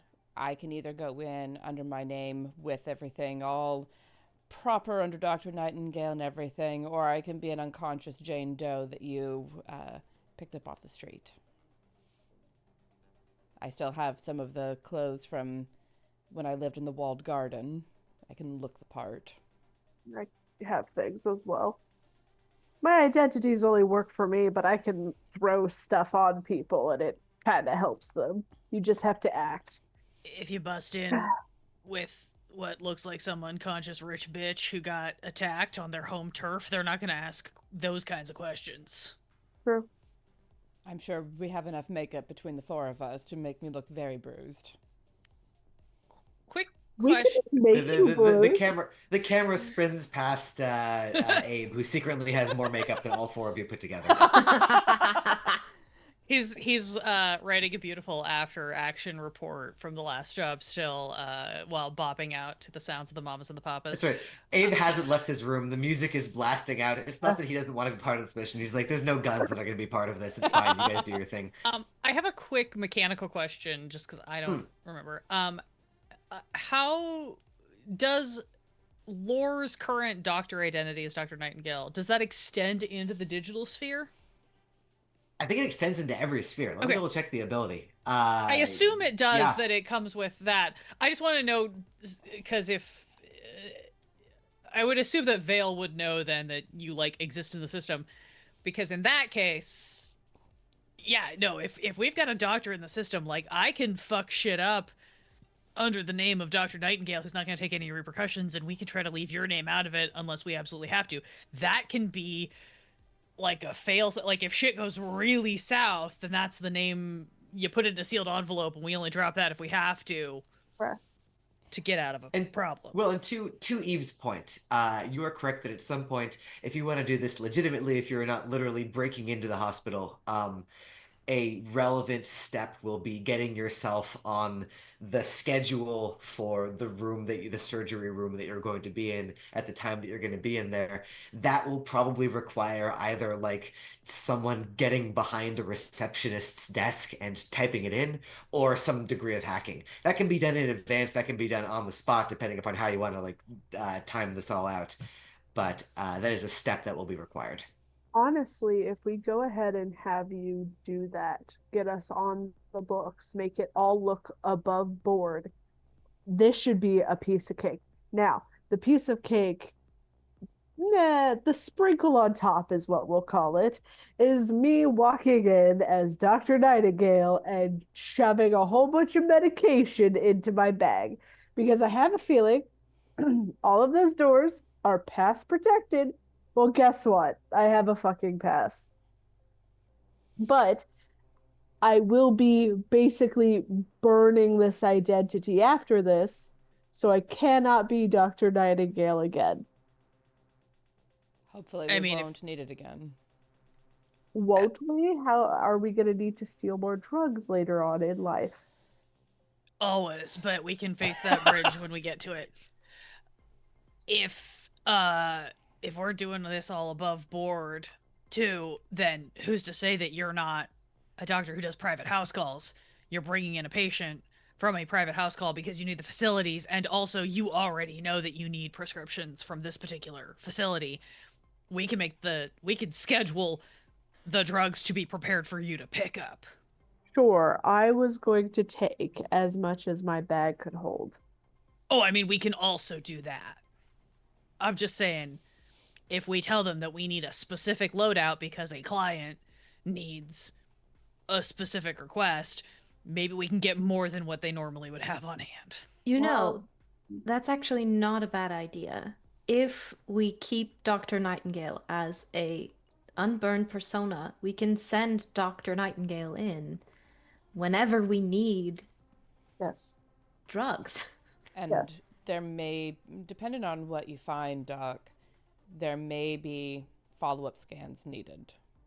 True. I cannot imagine that we're going to find everything in one go. We won't get that lucky. No faith. Jesus. Who? He's a fictional man from a book. Ha! What's a book? Oh my God. I do still think it might not be a bad idea to see what my file holds, what the official record says. Well, it may be as simple as, here's when all of your vaccinations happened. The other thing is just being a doctor, we could access that records without giving your name. I don't know the patient ID number. And from what I remember, you need either the No, no, ID no. or my name. I mean, not giving the name to the clinic. Ah, Like, We don't have to tie looking up your records to right, your physical body being the right, present. right. Yes, Vale would probably need your name unless I physically went in and accessed those files as Dr. Nightingale. Then I would need your name. Uh, do you just want it? I promise not to tweet it out, whatever Twitter is. There's almost too many characters for an old style tweet. Rich bitch, long names. Gross. Oh, gotcha. Do you have something to write with? Pull out a Vale, legal pad. Vale just flips up their scrap deck in their free hand that isn't holding the casserole dish. Annalise, Cornelia, Beatrix, Jacqueline, Daniel, Margot, Henrietta, Wilhelmina, Okay, hold on, Wilhelmina hold on. Van Ness. Hold on. Slow the fuck down. Fine. Annalise, Cornelia, Beatrix, Jacqueline, Danielle, Margot, Henrietta, Wilhelmina Van Ness. Are these all just powerful women in your family that you were named after? What the fuck was this? In a family of... I'm a Van Ness. Does And that mean Those of you who have a basic knowledge of geography will recognize that Van Ness is the van of Vanstown. Vanstown is named after GlitchAngle's family. not just a rich bitch, a super rich bitch. My family's been Ransom around... you off. If I suppose you could. Are you going to? I'll think about it. Noted. Yes. With with a family that goes back as long as mine does, there's a lot of names that need to be honored and carried forward. I mostly Yes. go by Anna or Mia around my family. I prefer to be GlitchAngle. Good old GA. You two look very thoughtful.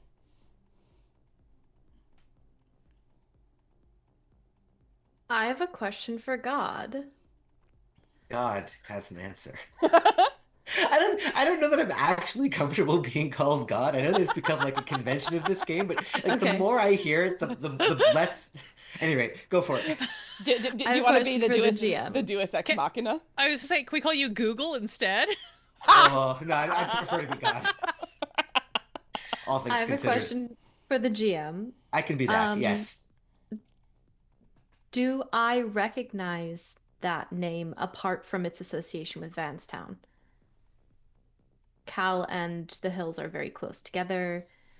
The academics in Cal often would tutor the children of the Hills. Yeah, I think so. Like, I don't think you have a direct connection to the family, but you're aware of the family living in the hills. You wouldn't be able to point to their exact address or anything like that, but you recognize that family as being a very old, a very wealthy family, a family with connections, the kind of family that has both hard power and soft power. And what I mean by that is they could definitely hire a guy to kill you if you needed to be killed, but they could also probably whisper a word in an ear and you would disappear if they needed that to happen. Like they're that degree of wealth and power and renown. Um, I don't know if that fully answered your question, or if it just answered things that weren't your question. Yeah, that answered my Okay. question. Yeah, Thank you. that's you know them. Um, no comment. Fair enough. I won't remember all of those names. It's fine. I barely remember all of them and they're mine, so... All right. The plan, as I understand it, currently is. Sorry, let me just do a quick summary for Yeah. my own sake, and we can detail from there. Step one, glitch angle is a Jane Doe, someone rich from the hills, but not herself. Is that what was settled on for that? I think so, yeah. Yes. Step two, either in advance or at the day of the whatever, Vale goes in and puts you on the duty roster. I guess my question for that is that will require being on site. There's no wireless connection between here and other places. Is that something that you want to do in advance, or is that something that you want to try to set up like literally as you're wheeling glitch in? DB, you've got a question, follow-up question, comment on that. Yes. Can I just put in a request for that? Yeah, I mean, if you, again, like this would require, in normal circumstances, you would go in as a doctor. You'd say, Right. I've got a patient. You would say how urgent it is, right? You would get on in legitimate ways. Okay. If you, it just means that it pushes out, the day of the thing to however long it takes to get on the schedule. Okay. As opposed to conceivably, if Vale went in, Vale could like X someone else out of the room and just like make a slot for you. I don't know that that would necessarily be worth it. You can do this very legitimately if you want to.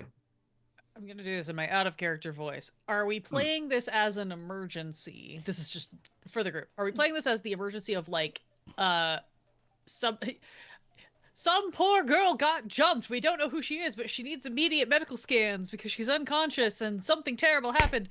Where I come in with the rest of the group. Are you okay? Yep, I'm fine. Great. Where we come in with the rest of the group and I am functioning as like one of the EMT team who is like plugging in the request. Or are we do we want to just schedule this in advance, in which case either Lore or I can come in, probably Lore in that case because Lore's got the ID, um uh and just come in and schedule a day and then that's the day that we do the thing. I think How? we could play it either way, right? Like Right. if it's an emergency, great. If we want that urgency, we can get that. If it's not, she can have been in a coma for a while.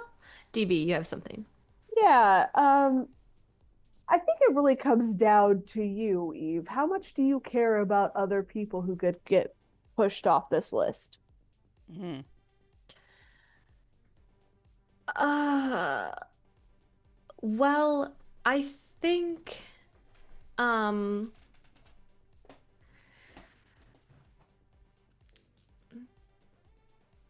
there's probably a tag on the file of how urgent it is and what kind of scans are being done. If it's a regular, Sure. But if we don't plan it in advance and we just go in and this is an emergency because this person has been jumped and isn't waking up, it could push somebody off that needs it a lot more. I don't care. But you are very much someone who cares about the well-being of others. you say that with such disdain. Yeah, a little bit. Do we know, do we have any way of knowing how busy the That's the other thing because that Honestly, location is versus others? Because I like, honestly, I'm sorry, if this is where the rich bitches get treated, half of them are going to welcome. get treated in house anyway. They're not going to be coming to the facility, so maybe this is a better bet for getting people in. True. Just make, I had to ask the question if it's something that we're not worried about, somebody who needs it life-threateningly, then yeah, I'm cool with it. We can do this as an emergency as we rush somebody in to get scans. I mean, to be fair, if anybody else is in there and they're booked for an emergency and we come in with another emergency, they're going to bump the lowest priority emergency. Right. would I, GM, would I know Hmm. if could I pitch an administer role to know about the crime rate and the level of like violent crime in the hills? Oh, yes, absolutely. Give me a intelligence and administer. Okay. Both are +0, so we're just gonna make this a straight roll. Roll, roll's a roll. Oh, 9. Yes, yes. Continue using up all of those good rolls before we get into the thing of the thing. Yeah, okay, so crime, violent crime, isn't really the sin of the hills. The hills, every family, especially like the Van Ness family, but every family has their own private security force. The notion of someone coming in and robbing your house is almost unheard of because they would get vaporized. Um, you've got different problems in the hills. One of those problems is you're gonna get some like intra-family crime, if that makes sense. Security forces aren't going to stop you from, this is dark, but like beating up your family members. That's one thing. The other thing is rumors and hearsay. Different people will give you a different sense of how credible that this is, but there have been reports of late, maybe in the last year or so, of strange creatures in the hills, not the district, the hills itself, but like if you go beyond the parts that are inhabited up further into the hills, into the place that would have been parkland in the past, now is mostly abandoned. Um, Descending from the actual hills into civilized people's houses and uh, eating them or destroying them or causing them harm. Most people think that this is bullshit. Most people think that this is the sort of story that rich people tell their children to not, commingle with the masses. Um, but from time to time, you do hear this tail raising its ugly head. Someone's heard of someone who's heard of someone who has hideous bite marks from the creatures of the hills.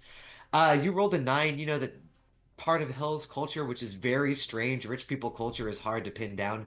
Um, they sometimes go on hunts. That's it. That's the whole story. Hunts. It's That. like a social thing. Huh? No. What are they hunting? That's my question. Um, I will relay that information. It doesn't seem likely that there will be any violent crime, any true emergencies beyond uh, maybe a familial beating or two, unfortunately. I don't know that those are gonna go to the hospital. Even where I grew up, which is the fucking shithole, we don't go to the hospital when the family beats us up. We just grit our teeth and bear it. is there any way for us to even figure out how busy that list is right now? Like, just a cursory glance. We could call them. I could call them. Call and ask if you can schedule something for the next 2 or 3 days. Yeah. If we can just get it on, then we just get on the schedule. They're not going to ask questions if you're a legit doctor, which apparently you are in their system. Yes, I am. Okay. So are you calling the hospital? Yeah, guess I am. Hello, this is AirSats Blue Hills Division. May I ask who's speaking? This is No, Doc. fuck that. Hang on. Wait. Before that, there is a phone tree. Let's get real here, right? Like, there's even in the rich territory, we're dealing with AirStats Blue, right? So, like, hello, welcome to AirStats Blue. Imagine elevator music playing, the same elevator music that that Abe was caught in as he was descending. Um, Welcome to AirStats Blue Hills Division, right? Like, you have to get your way through 5, 10 minutes of phone tree before you have finally found a person. Representative? Representative? Yeah. Representative? English. English. English. After a teeth-grittingly obnoxious 5 to 10 minutes, you have found a representative who will say what I just said. How may I be of service to you? Uh, good evening. This is Dr. Nightingale. I am looking into the surgical room 3 schedule to see if there's any way to schedule something in within the next couple of days. Yes, Dr. Nightingale. Yes, you are in our system. The person will say the level 3 surgical room in the next couple of days. Ooh, it's fairly busy. You know how it is. You've been to our branch? Have you been to our branch? I don't remember if I remember you. Of course I have. It's been a while though. You will try to convey over the phone line. Sorry, this is what I'm getting. Tell me if this is wrong, but like I heard a little flirt in there. Um, the person at the other end of the phone line will take that in duly, and will say, "Oh, um, well, you know how it is. A lot of elective surgeries being performed, even in the level 3 surgery suite, cyberware being installed. But if you are able and willing to come at a later in the evening appointment, it tends to be a little freer then. Later appointment should do fine.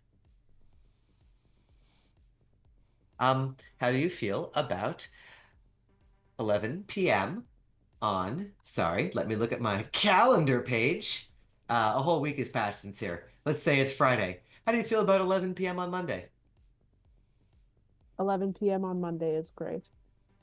Very good. She will walk you through the intake process. The intake process includes, well, but is not limited to, name of patient, reason for needing the surgery bay.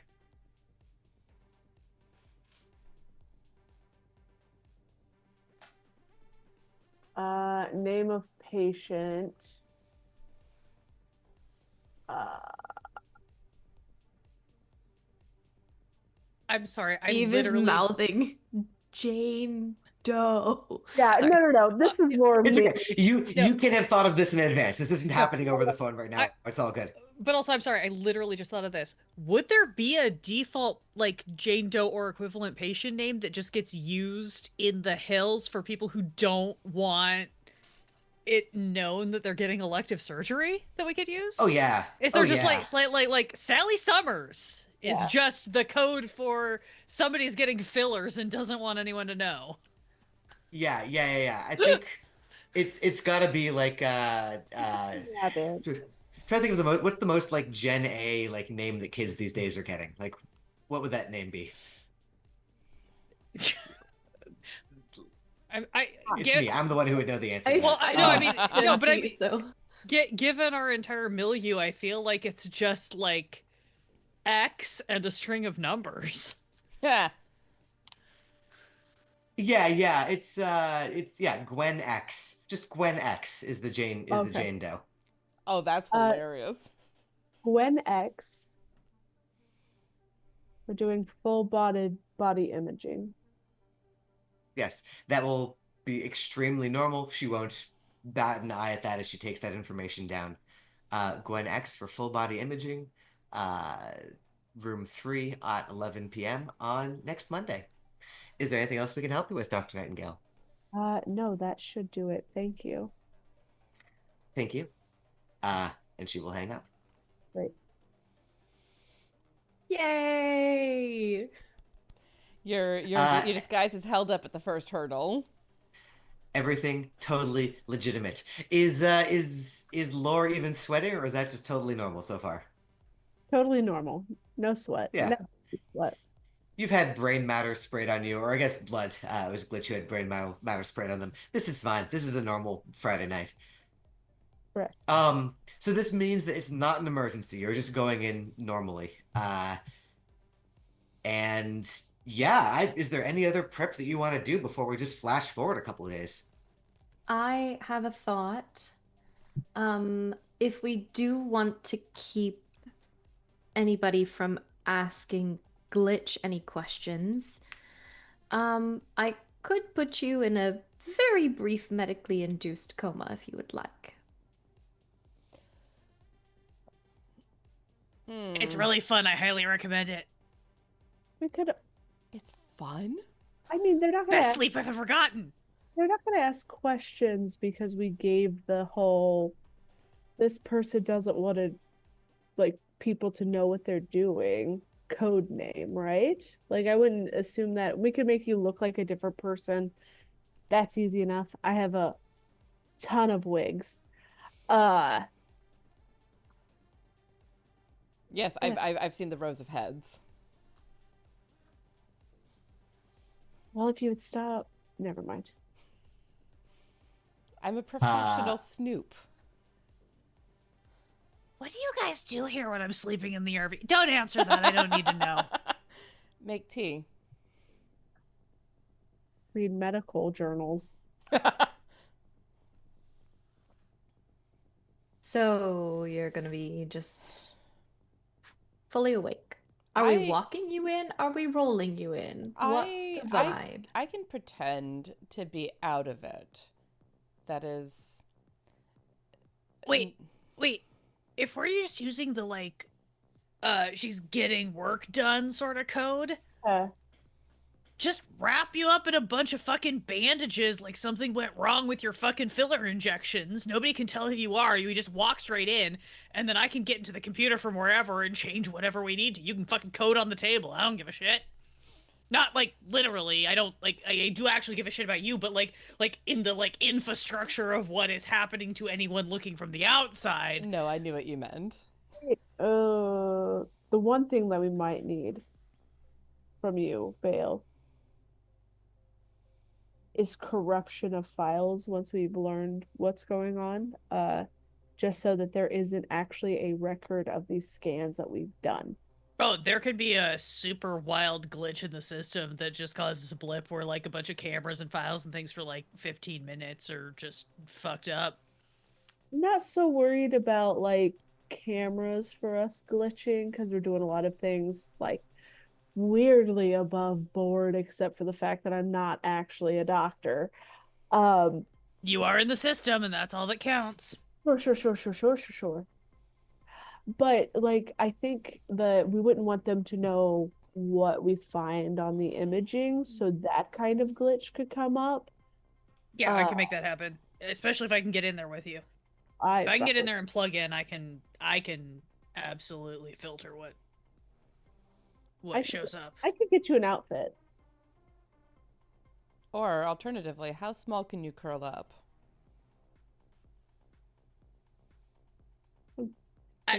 In a bag? No. Where are you planning to put me? Like I know I'm skinny, but like I got bones. I'm a very angular individual. The wheelchairs tend to have a very large under seat section. I don't know that we could. Very weird. Vale's very tall. The chair. I'm just enjoying the mental image of Vale curling up very tiny and hanging on the underside of a wheelchair. I think you're thinking of look. I know some guys who do some like crazy acrobatic shit to like crawl through ventilation systems to get to like inner servers. They're very cool. I think more my jam is like slightly bored nurse. We just put me in some scrubs and I'll just call it good and be like coming in with the crew.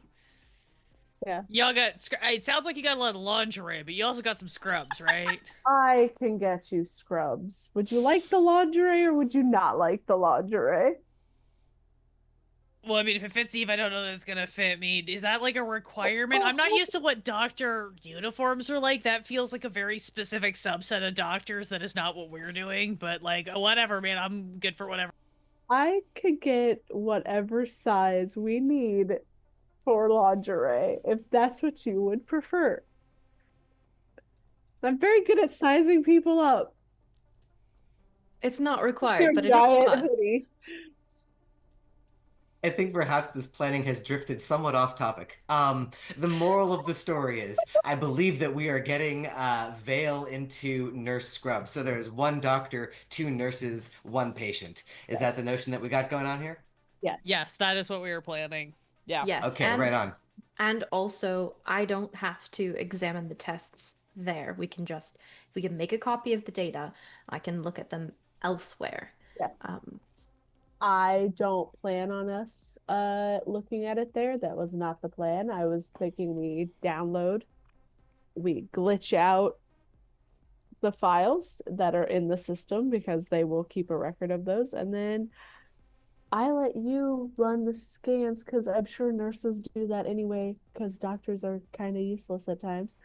And I go get the med. Listen, if I have learned anything, most of the time when I'm talking to somebody about shit, it's to a nurse. And my doctor goes, "Oh yeah, you're doing fine, honey. You're doing fine." Okay. So you're not wrong. Yeah. So we all go in. Eve runs the scans. Lore gets the drugs. I cover our tracks. Mhm. Glitch sits still, looks pretty. Basically. My greatest talent.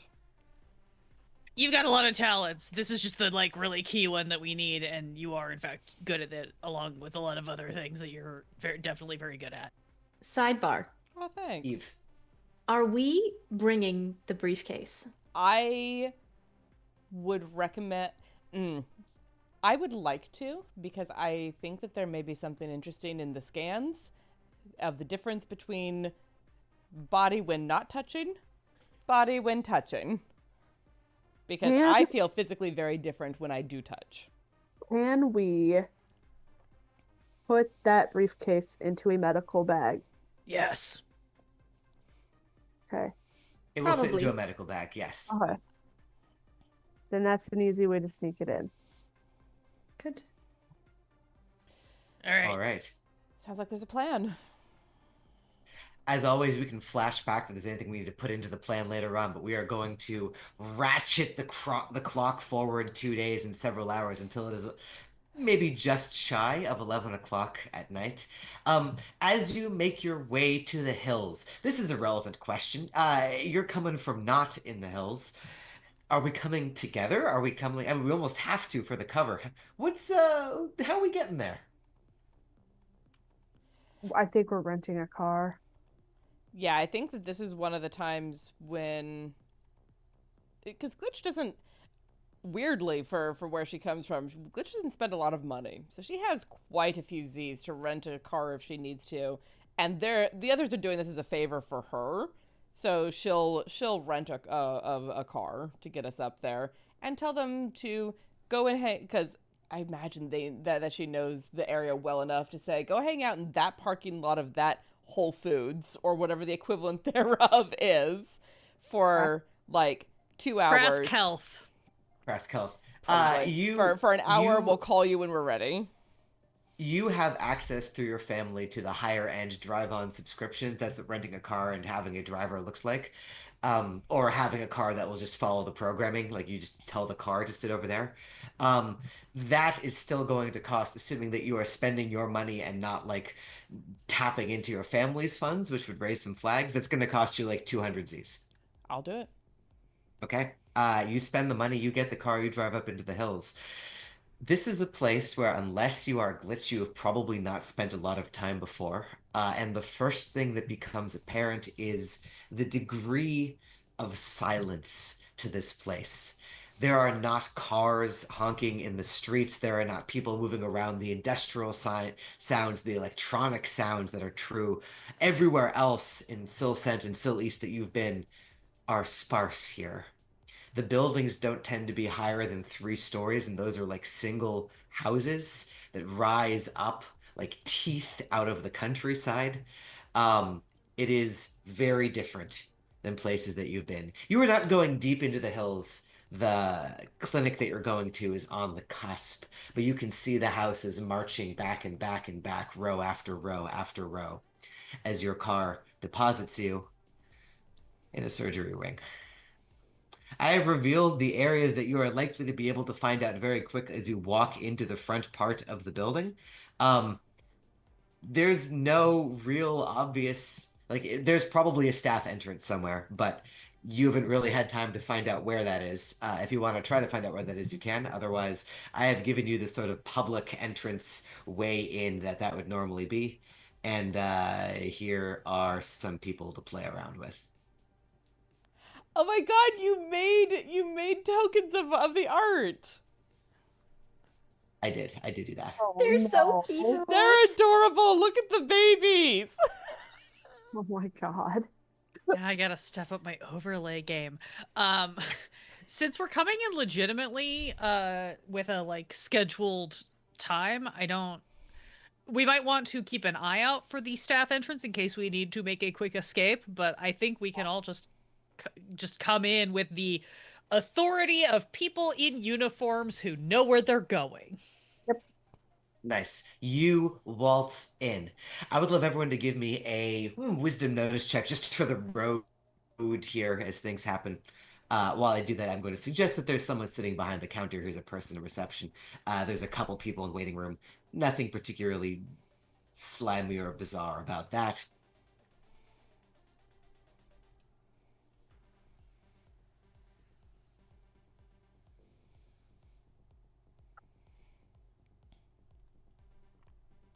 And because I don't know where these rolls started, Glitch, were you the first one to roll these? No, Eve was the first one, I You've believe. got a 10. Yes. You've got a 10? You've got a 10. Nice. All right, groovy. So, a couple different scales of things. Vale, what's going through your head right now that's making it so that you are taking in literally nothing of what's coming in around you? Uh, Vale is not a good actor, and Mm, is like this is the thing. Like every time Vale has to go in undercover, all that is running through Vale's ADHD drug-addled brain is like, be cool, be cool. Like it is literally the like shitty drugged up version of don't be suspicious, don't be suspicious, don't be suspicious. Um, so Vale is just very focused.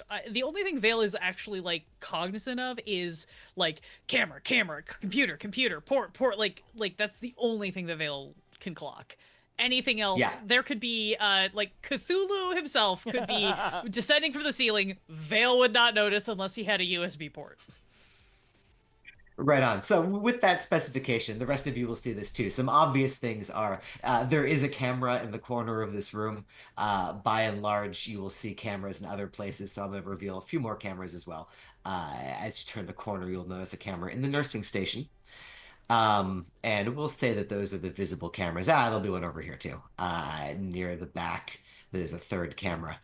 You will be aware that there is a security panel, like a computer behind the reception desk, all very normal.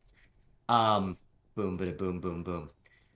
You can see, all of you will see this is not a hidden thing.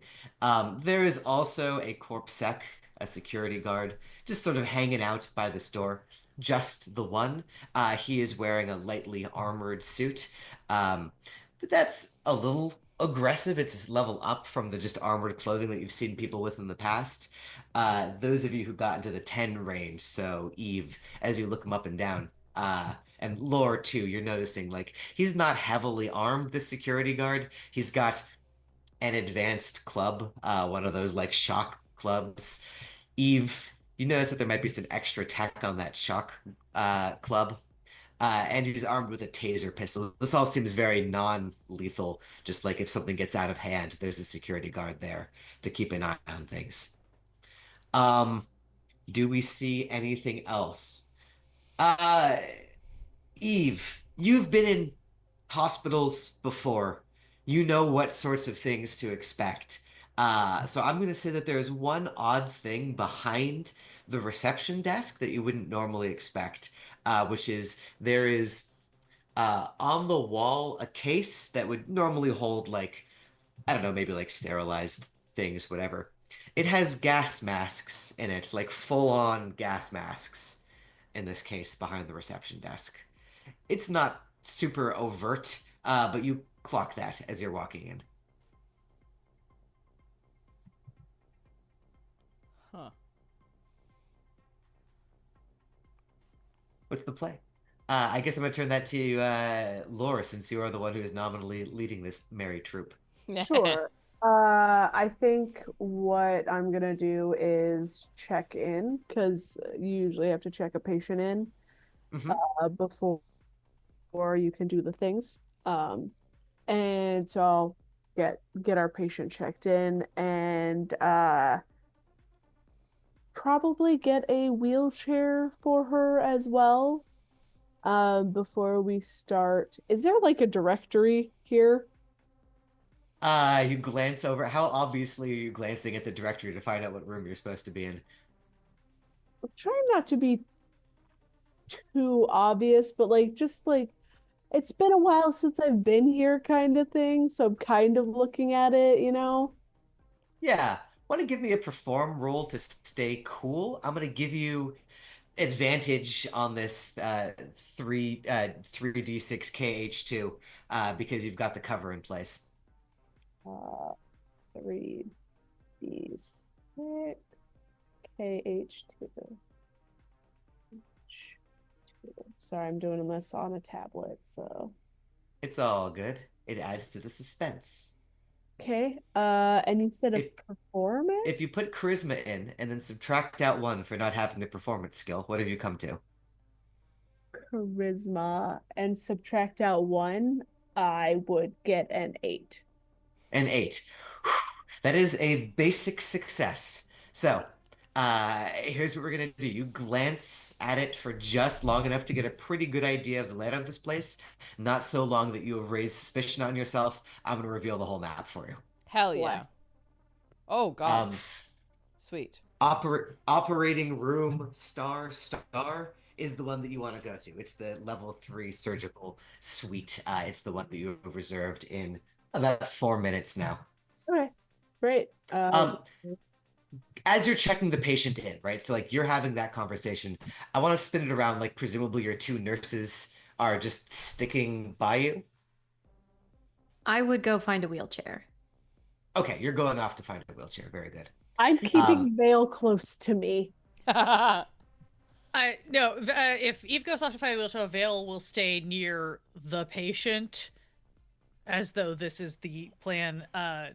But is still again just like pinging off of anything that is a device, so that I'm like constantly being aware of any place that I may be able to jack in, because I'm assuming I'm going to have to at some point.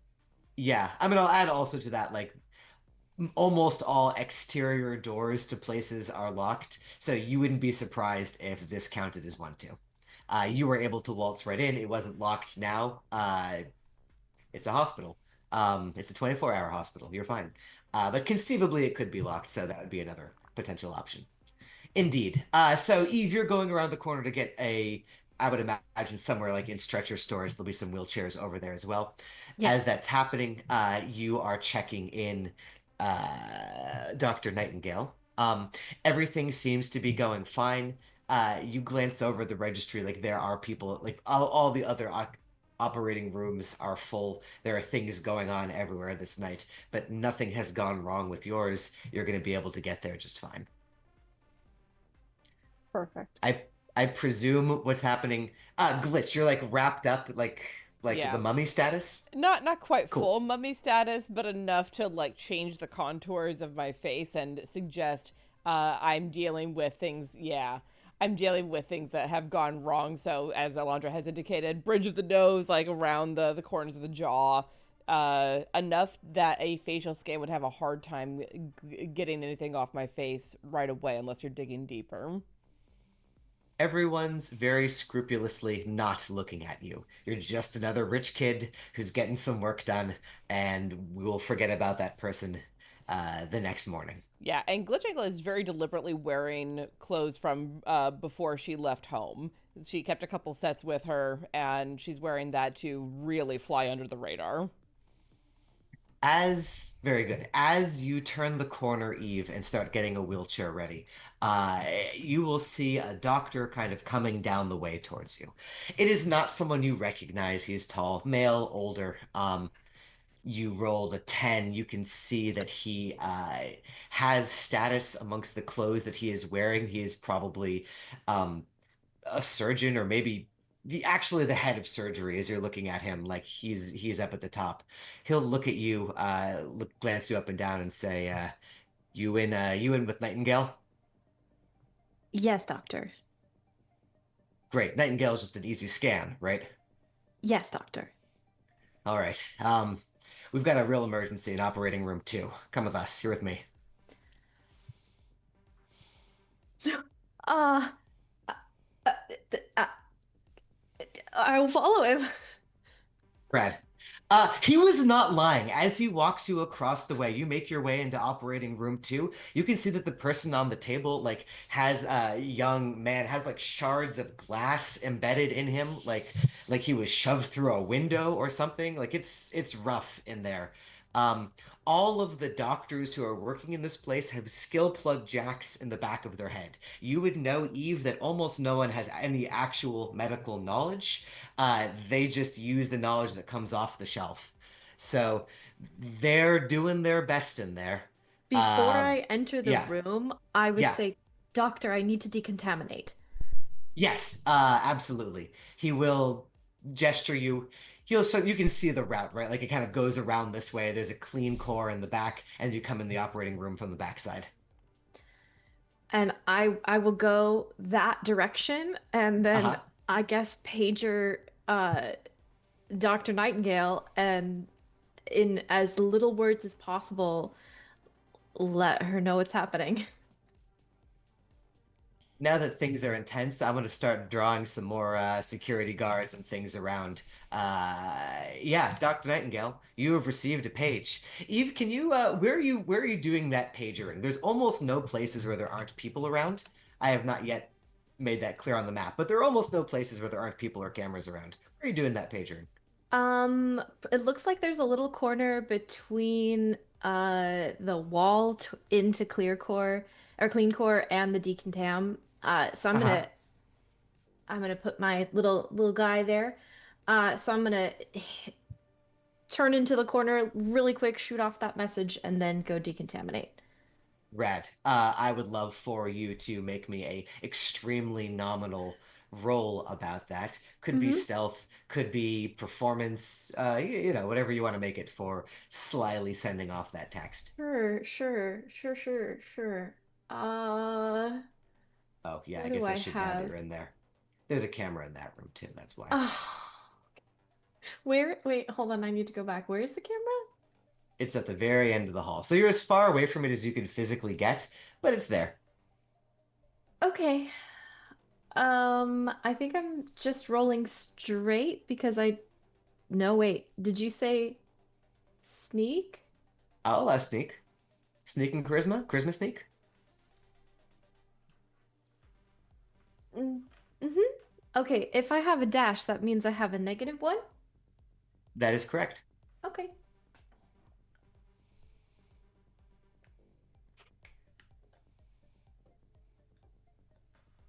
5.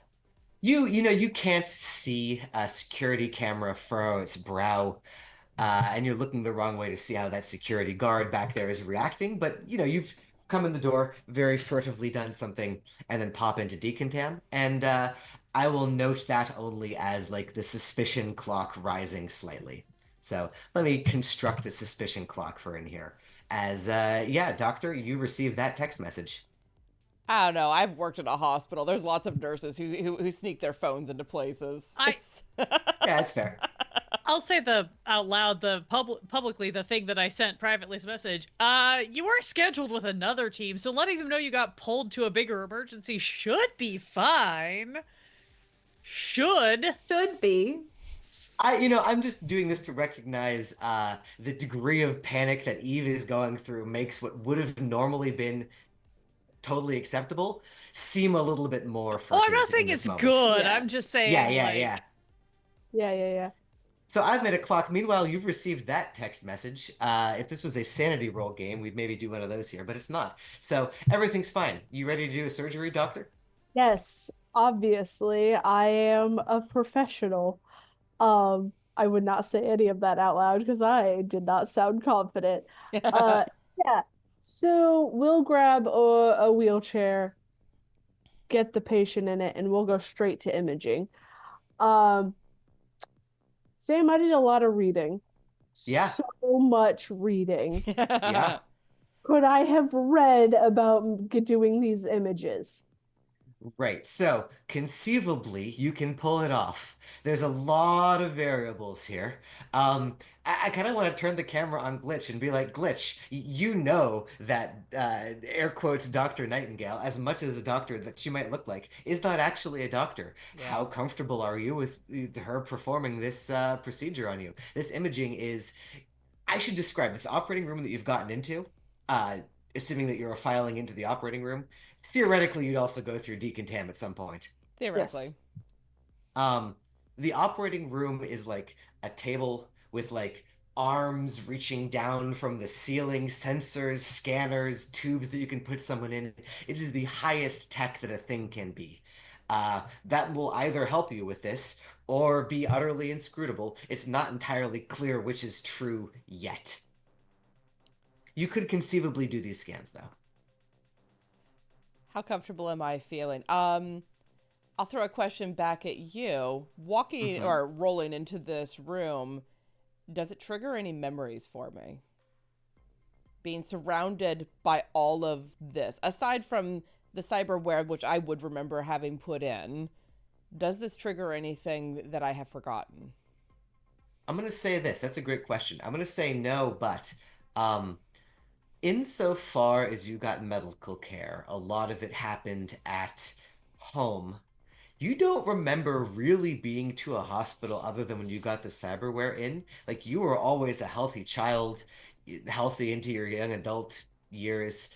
Other than those exams that you got that you just started remembering vis-a-vis the briefcase, you haven't really been in hospitals much. You haven't really had a lot of medical care.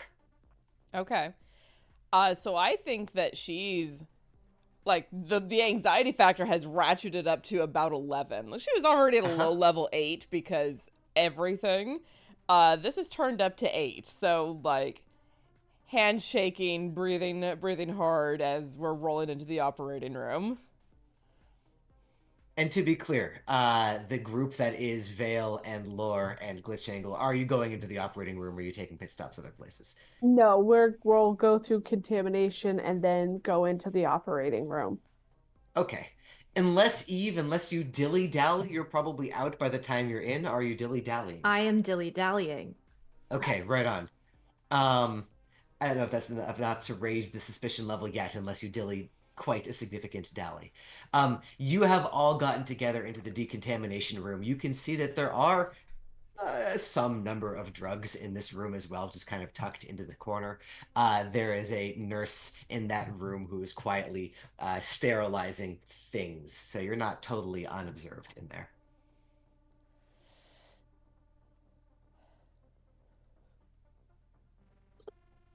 I will dilly-dally my decontamination butt over to Dr. Nightingale and say, Dr. Nightingale, I've been called into OR2 to assist with a medical emergency.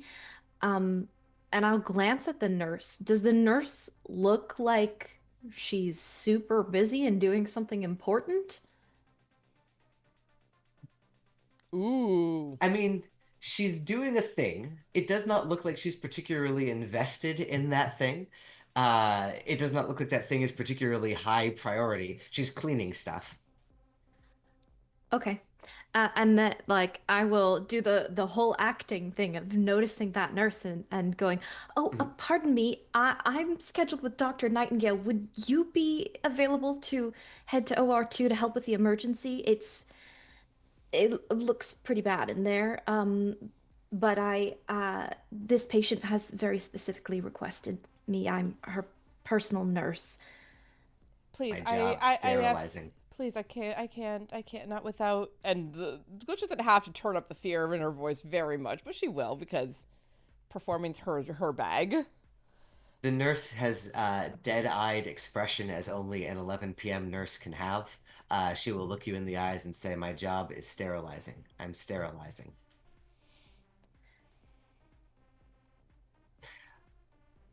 But if you want to roll dice about it, I would um, like to roll dice about it. this might actually play into your other ability, the one that you made a note of that you wanted to Yes. use last session. Yes. Yep. Uh-huh. I would like to. Yep. Yes. Okay, I'm gonna use my authority focus. And I'm gonna look at her and I'm going to say, your job is much more than sterilizing. You keep people alive. You do what the doctors can't. You're more important than they are.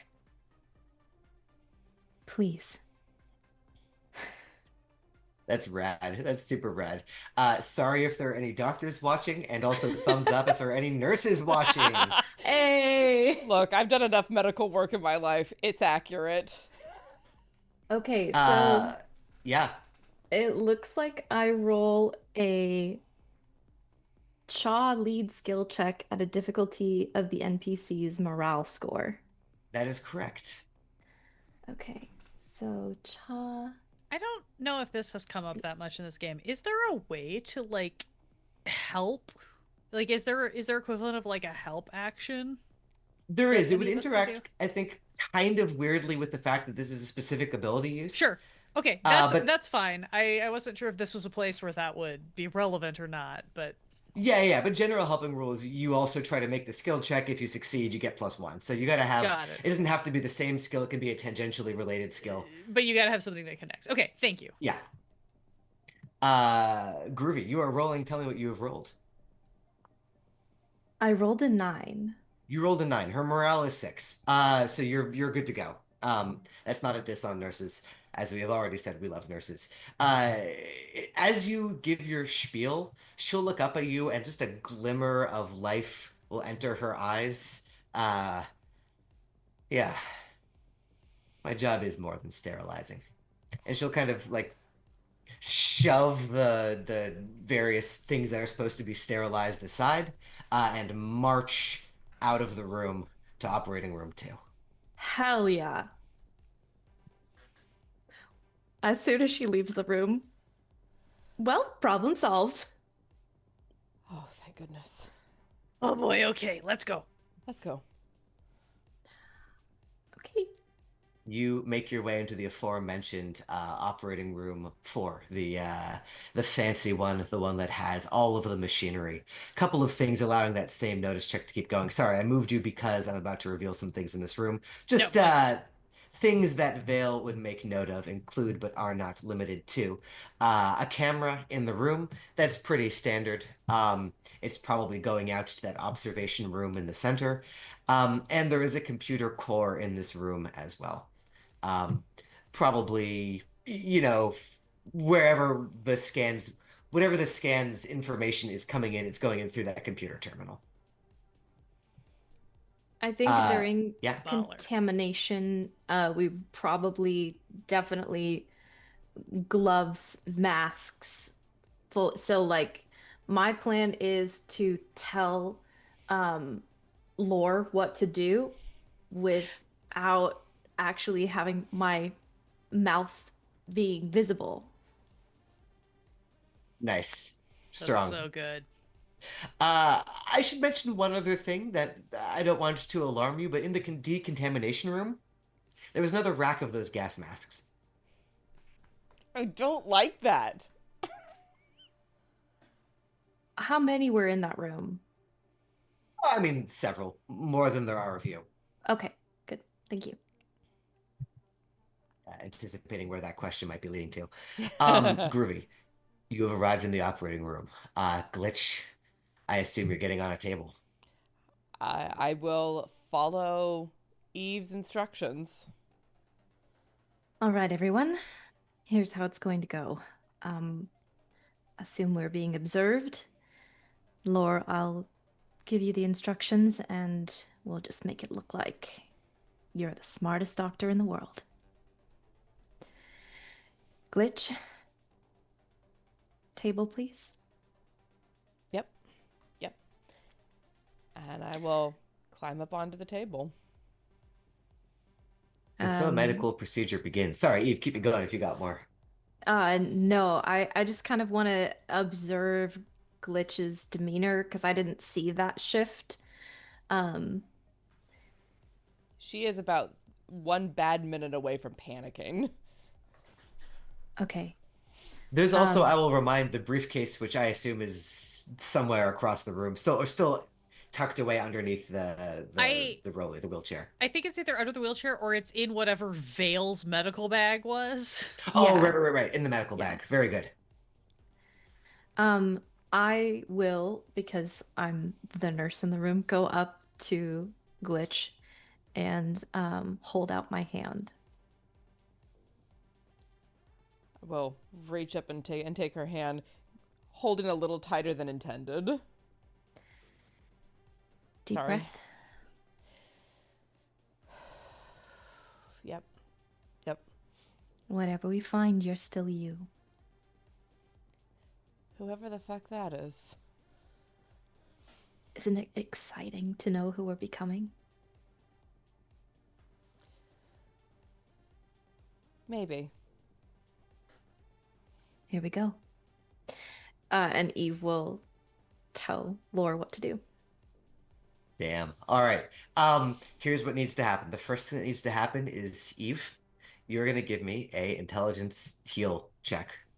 Okay. Um, this has a couple of things I'm going to modify into it. You have the best equipment that money can buy, so that's going to be another advantage, 3d6 KH2. But you are doing this at one level of remove because you are doing it through lore. Lore's done a lot of studying, so I'm going to make this only a -1 rather than the -2 that it might have otherwise been. Okay, so then I think it's an even 3d6 KH2 because my heal is +1. That sounds lovely. Okay. 12. Holy shit. That's what I'm talking about. Like clockwork, like machinery, the two of you work. Any deficiencies that there are in Dr. Nightingale's skill, Eve, you immediately fill in. But Dr. Nightingale, you're honestly like good to go with this as you are working things through. The second thing I need to do is I need you to roll 1d6 and we'll multiply that by 10 to see how long this process takes. Roll a 1, I dare you. 3. All right, an average half an hour. So you begin clicking your way through every test that the best medical equipment in the best, richest hospital in the entire Silicon Free State can supply. During that half hour, Vale, what are you up to? I think I'm going to, unless Eve indicates that this is a bad idea or has indicated at any point that this is a bad idea, I think I'm going to jack into the computer terminal here, operating under the assumption that if I'm still caught in the camera angle, it's gonna look like I'm here to monitor digitally as much as physically. But I think I want to jack in, and I think I'm going to have a drive plugged in so that I can pull down whatever results we're getting, and I'm going to be prepping whatever programming I might need to, either if I need to quickly disable the camera so they don't see what's happening, or if I need to quickly end another program to try to like hide any of our results. So I've got theoretically good news and theoretically bad news. Great. It's the same news, which is just this. This computer terminal that you've connected to does not seem to be networked into everything else. Okay. It does not connect to the camera. It seems to just be getting you a connection to the readouts that are coming in from this medical test.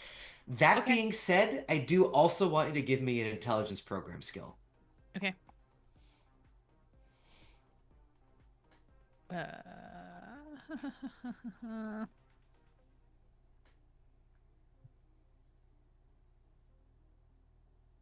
Oh my god, I'm not even typing into the correct thing. 2d6 And shoot. plus 2. My keyboard is not a happy keyboard. That's a 10. Hell yeah. Okay, so a couple of weird things about this. Okay. As always seems to be the case. Not deeply weird, but a little weird. So I said this wasn't connected to the network. That's true, but this is a rare thing to exist in this world. There is a faint wireless signal coming out of this computer. What does that mean? What that means is probably uh, this can't communicate with the rest of the network in terms of like an avatar being able to go through it. This can't get in touch with the cameras. But very, very basic information of some kind this could send out or receive. Think like almost like not Morse code, but like plugging in or unplugging something, like very gross level information it would be able to send out or bring in. Digging a little deeper on that with the 10, you can also see that there are essentially, you'd have to spend more time to figure out what they are, but there are certain triggers essentially that would have this thing send out a signal. It basically would flip a switch in this that would project out a signal over that wireless. You are not sure what the triggers are that would cause it to send out that signal. Okay. repeating things you just said basically for clarity, Yeah, or asking questions basically for clarity. please do. This system is receiving the results of the imaging. Yes. It is not connected to anything else in the network by Yes. default, but there does seem to be a wireless signal that might trigger in whatever use case it might trigger. For instance, like there's a really obvious one, like if someone smashed this computer, it would probably send out the Yes. signal. Yeah, no, yeah. If there was some extreme violence, or it might be, this is my brain theorizing, if the camera picked up something that looked like a patient going loopy, and attacking somebody, that might send some sort of physical trigger to the thing to like alert security that they need to come in here or something like that. Exactly so. But it's otherwise the terminal is isolated in the way of preserving like patient identity and things like that. Okay. Great. Everything has gone off without a hitch so far. I should mention also, Lore, your key card that you got from your person got you in through this door into the operating. Like, normally you wouldn't be able to just waltz in here. You had no problem swiping in as Dr. Nightingale. 10 minutes have passed. Anything, again, Vale, that you want to be doing with that information before I start doing the basic level of these readouts? Sorry, I'm double checking my what programs I currently have Go for it. loaded. Just I will then start giving out the readouts, and I'll come back to you in a second there. Yeah. The very basic level, the reason why this isn't done in 10 minutes is whatever's going on with Glitch isn't super obvious, right? Like, it's not something that you can immediately detect. So far, what the readouts are telling you, Eve, and even Lore, you're able to understand what some of these are because of your research, is that Glitch is extremely healthy. Like, does not seem to have a genetic like susceptibility to lots of diseases, does not have a history. Like, there's some prognosis in here. Does not look like she's likely to have any of the common cancers or heart defects or things that ail the people of the free state of Silicon. She'll probably, if she, stayed home, she would probably live a long and quiet and productive and healthy life. Do these tests involve doing anything with the briefcase? I was going to ask if we want to get a control and then a briefcase scan, would we need to do two separate scans or could we do it within the same 30 minutes? You can do that within the 30 minutes. Okay. If everything is looking normal and fine and good, then I think I would give Glitch's hand a squeeze and let it go. I'll be right back. And then go up to Vale, grab the bag with the briefcase in it, and go to the operating table with my back to the camera. Open the bag but not take the briefcase out and look at Glitch. I will reach into the bag and grab hold of the handle but not pull it out because I am conscious enough of cameras. I'm a performer. I always know where the cameras are. Nice. We, the audience, see this from the outside. Eve's back, just occupying just enough space that you're able to reach in and pull out the bag some way. You feel calmer. You feel electrified, but focused. It makes things a little bit easier for you as these scans continue, as the arms whirl around you and beep and boop at every part of your body, as the machinery snakes. You have a moment of calm from the bag. Vale, 15 minutes have passed. I would like to activate the program erase transmission to try to block the Wi-Fi. Sorry, for those of you watching at home, again, mechanical, the way that subjects and verbs work in this are very, like, particular, and I have gotten exceptions before, but I'm trying to operate within the rules. This is good. This is right. I'm gonna do erase transmission. And I want flavor-wise, I want to try to do it in a way where it seems like maybe there was just like a weird, like again, like a glitch in the signal. Like there was just like a weird blip in something, the kind of thing that would normally happen. But that's what I'm gonna try to do is I want to just try to disrupt the signal a little bit so that whatever that might do to trigger anything external maybe is disrupted or reset or doesn't happen. Give me a roll dice about it. Yeah, that's the intelligence of programming. I will tell you, as you are trying to do this, you recognize that this is a fairly robust system. It's a hospital in this. That's the most critical success I can do. That is 12 plus 2. I'm sorry. I'm so sorry. I'm sorry. What were you saying about a robust system? Yeah. Okay, well, you're the best. Vale still feels like they got lucky. I want to be clear. Vale doesn't take this for granted. Vale knows they're a good hacker. This is fucking wild. Yeah. I mean, I want to be clear, right? Like, erase is one that's a fairly easy thing to do, so it gives you a bonus. So you're actually technically sitting at 15. Jesus. Oh god, I forgot about that bonus too. My bad. That's good because like you wanted higher than 14 or higher probably to shut this thing down. Like this has redundancy after redundancy after redundancy. As you are chipping away at those redundancies, time is passing. 5 minutes, 10 minutes. As we are getting towards the end of the clock, you hear the ding of the scans finishing at the same time as you hear the of the system going down. As the sweat pours down your brow, you're pretty sure if something had happened, it would have happened maybe seconds after you pulled this off. But the scan is complete. And if I didn't specify before, I think this was a given. I hope this was a given. That when I first jacked in, I did also plug in a drive to download copies of all the scans. Yeah. Okay. I'm not going to make you spend extra time downloading the scans. Just like, naming it out loud. Them as they happen. Just naming it out loud that I would be wanting to pull copies of this because we are fully prepared to have to bail and analyze these later. Yeah, you've got the scans. You have shut down whatever that system is supposed to be doing. Anything else you want to do in this room? Glitch, you still feel okay. 15 minutes have passed. You know it's over. Or half an hour's passed. You know it's over. Do we need to do anything else? I say, moving my lips as little as possible. I don't think so. We're gonna go ahead and release. Yes. And I'll close the bag. Yep, let go. My strong suggestion is that Dr. Nightingale, you stay back and try to acquire some medication, and we will complete the checkout procedures with the patient. Okay.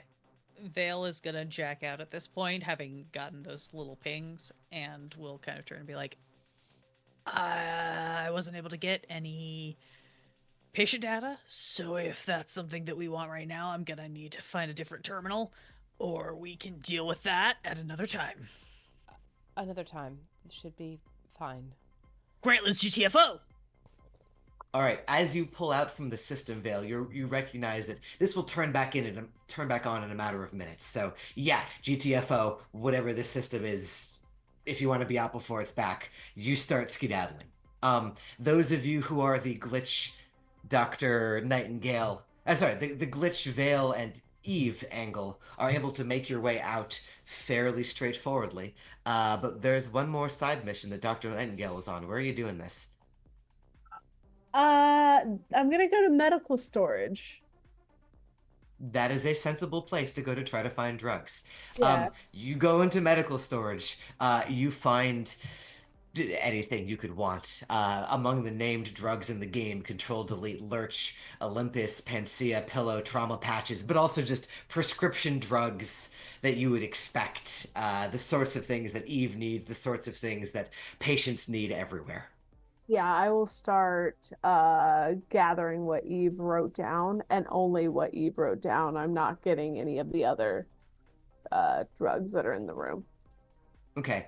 As you're in there, I assume you've closed the door behind you or something? Yeah. You do hear footsteps coming down the hall. this security guard, but goes past and seems to be checking out the operating room. Yeah, I'm doing it very as if I'm supposed to be there. Uh, Yeah, and like looking at bottles, like, oh yeah, this is one of the ones that I need, kind of thing. yeah. No one comes in. You perform the act, but only for yourself as you put the things in the bag. And then where are you going? Which door are you going out from?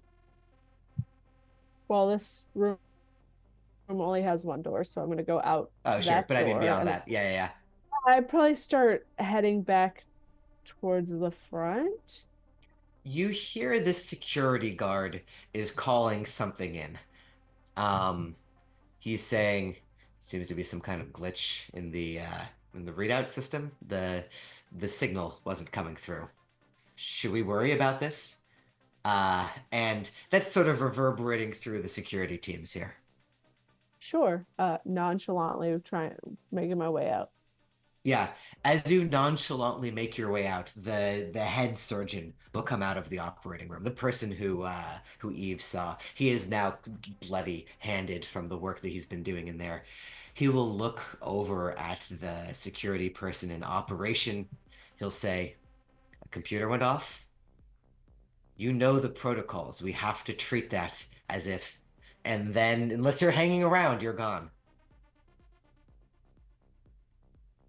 Oh, Oh God. am I that dumb?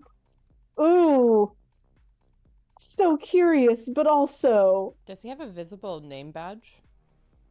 He does have a visible name badge. Are you turning around and looking at it, Dr. Nightingale?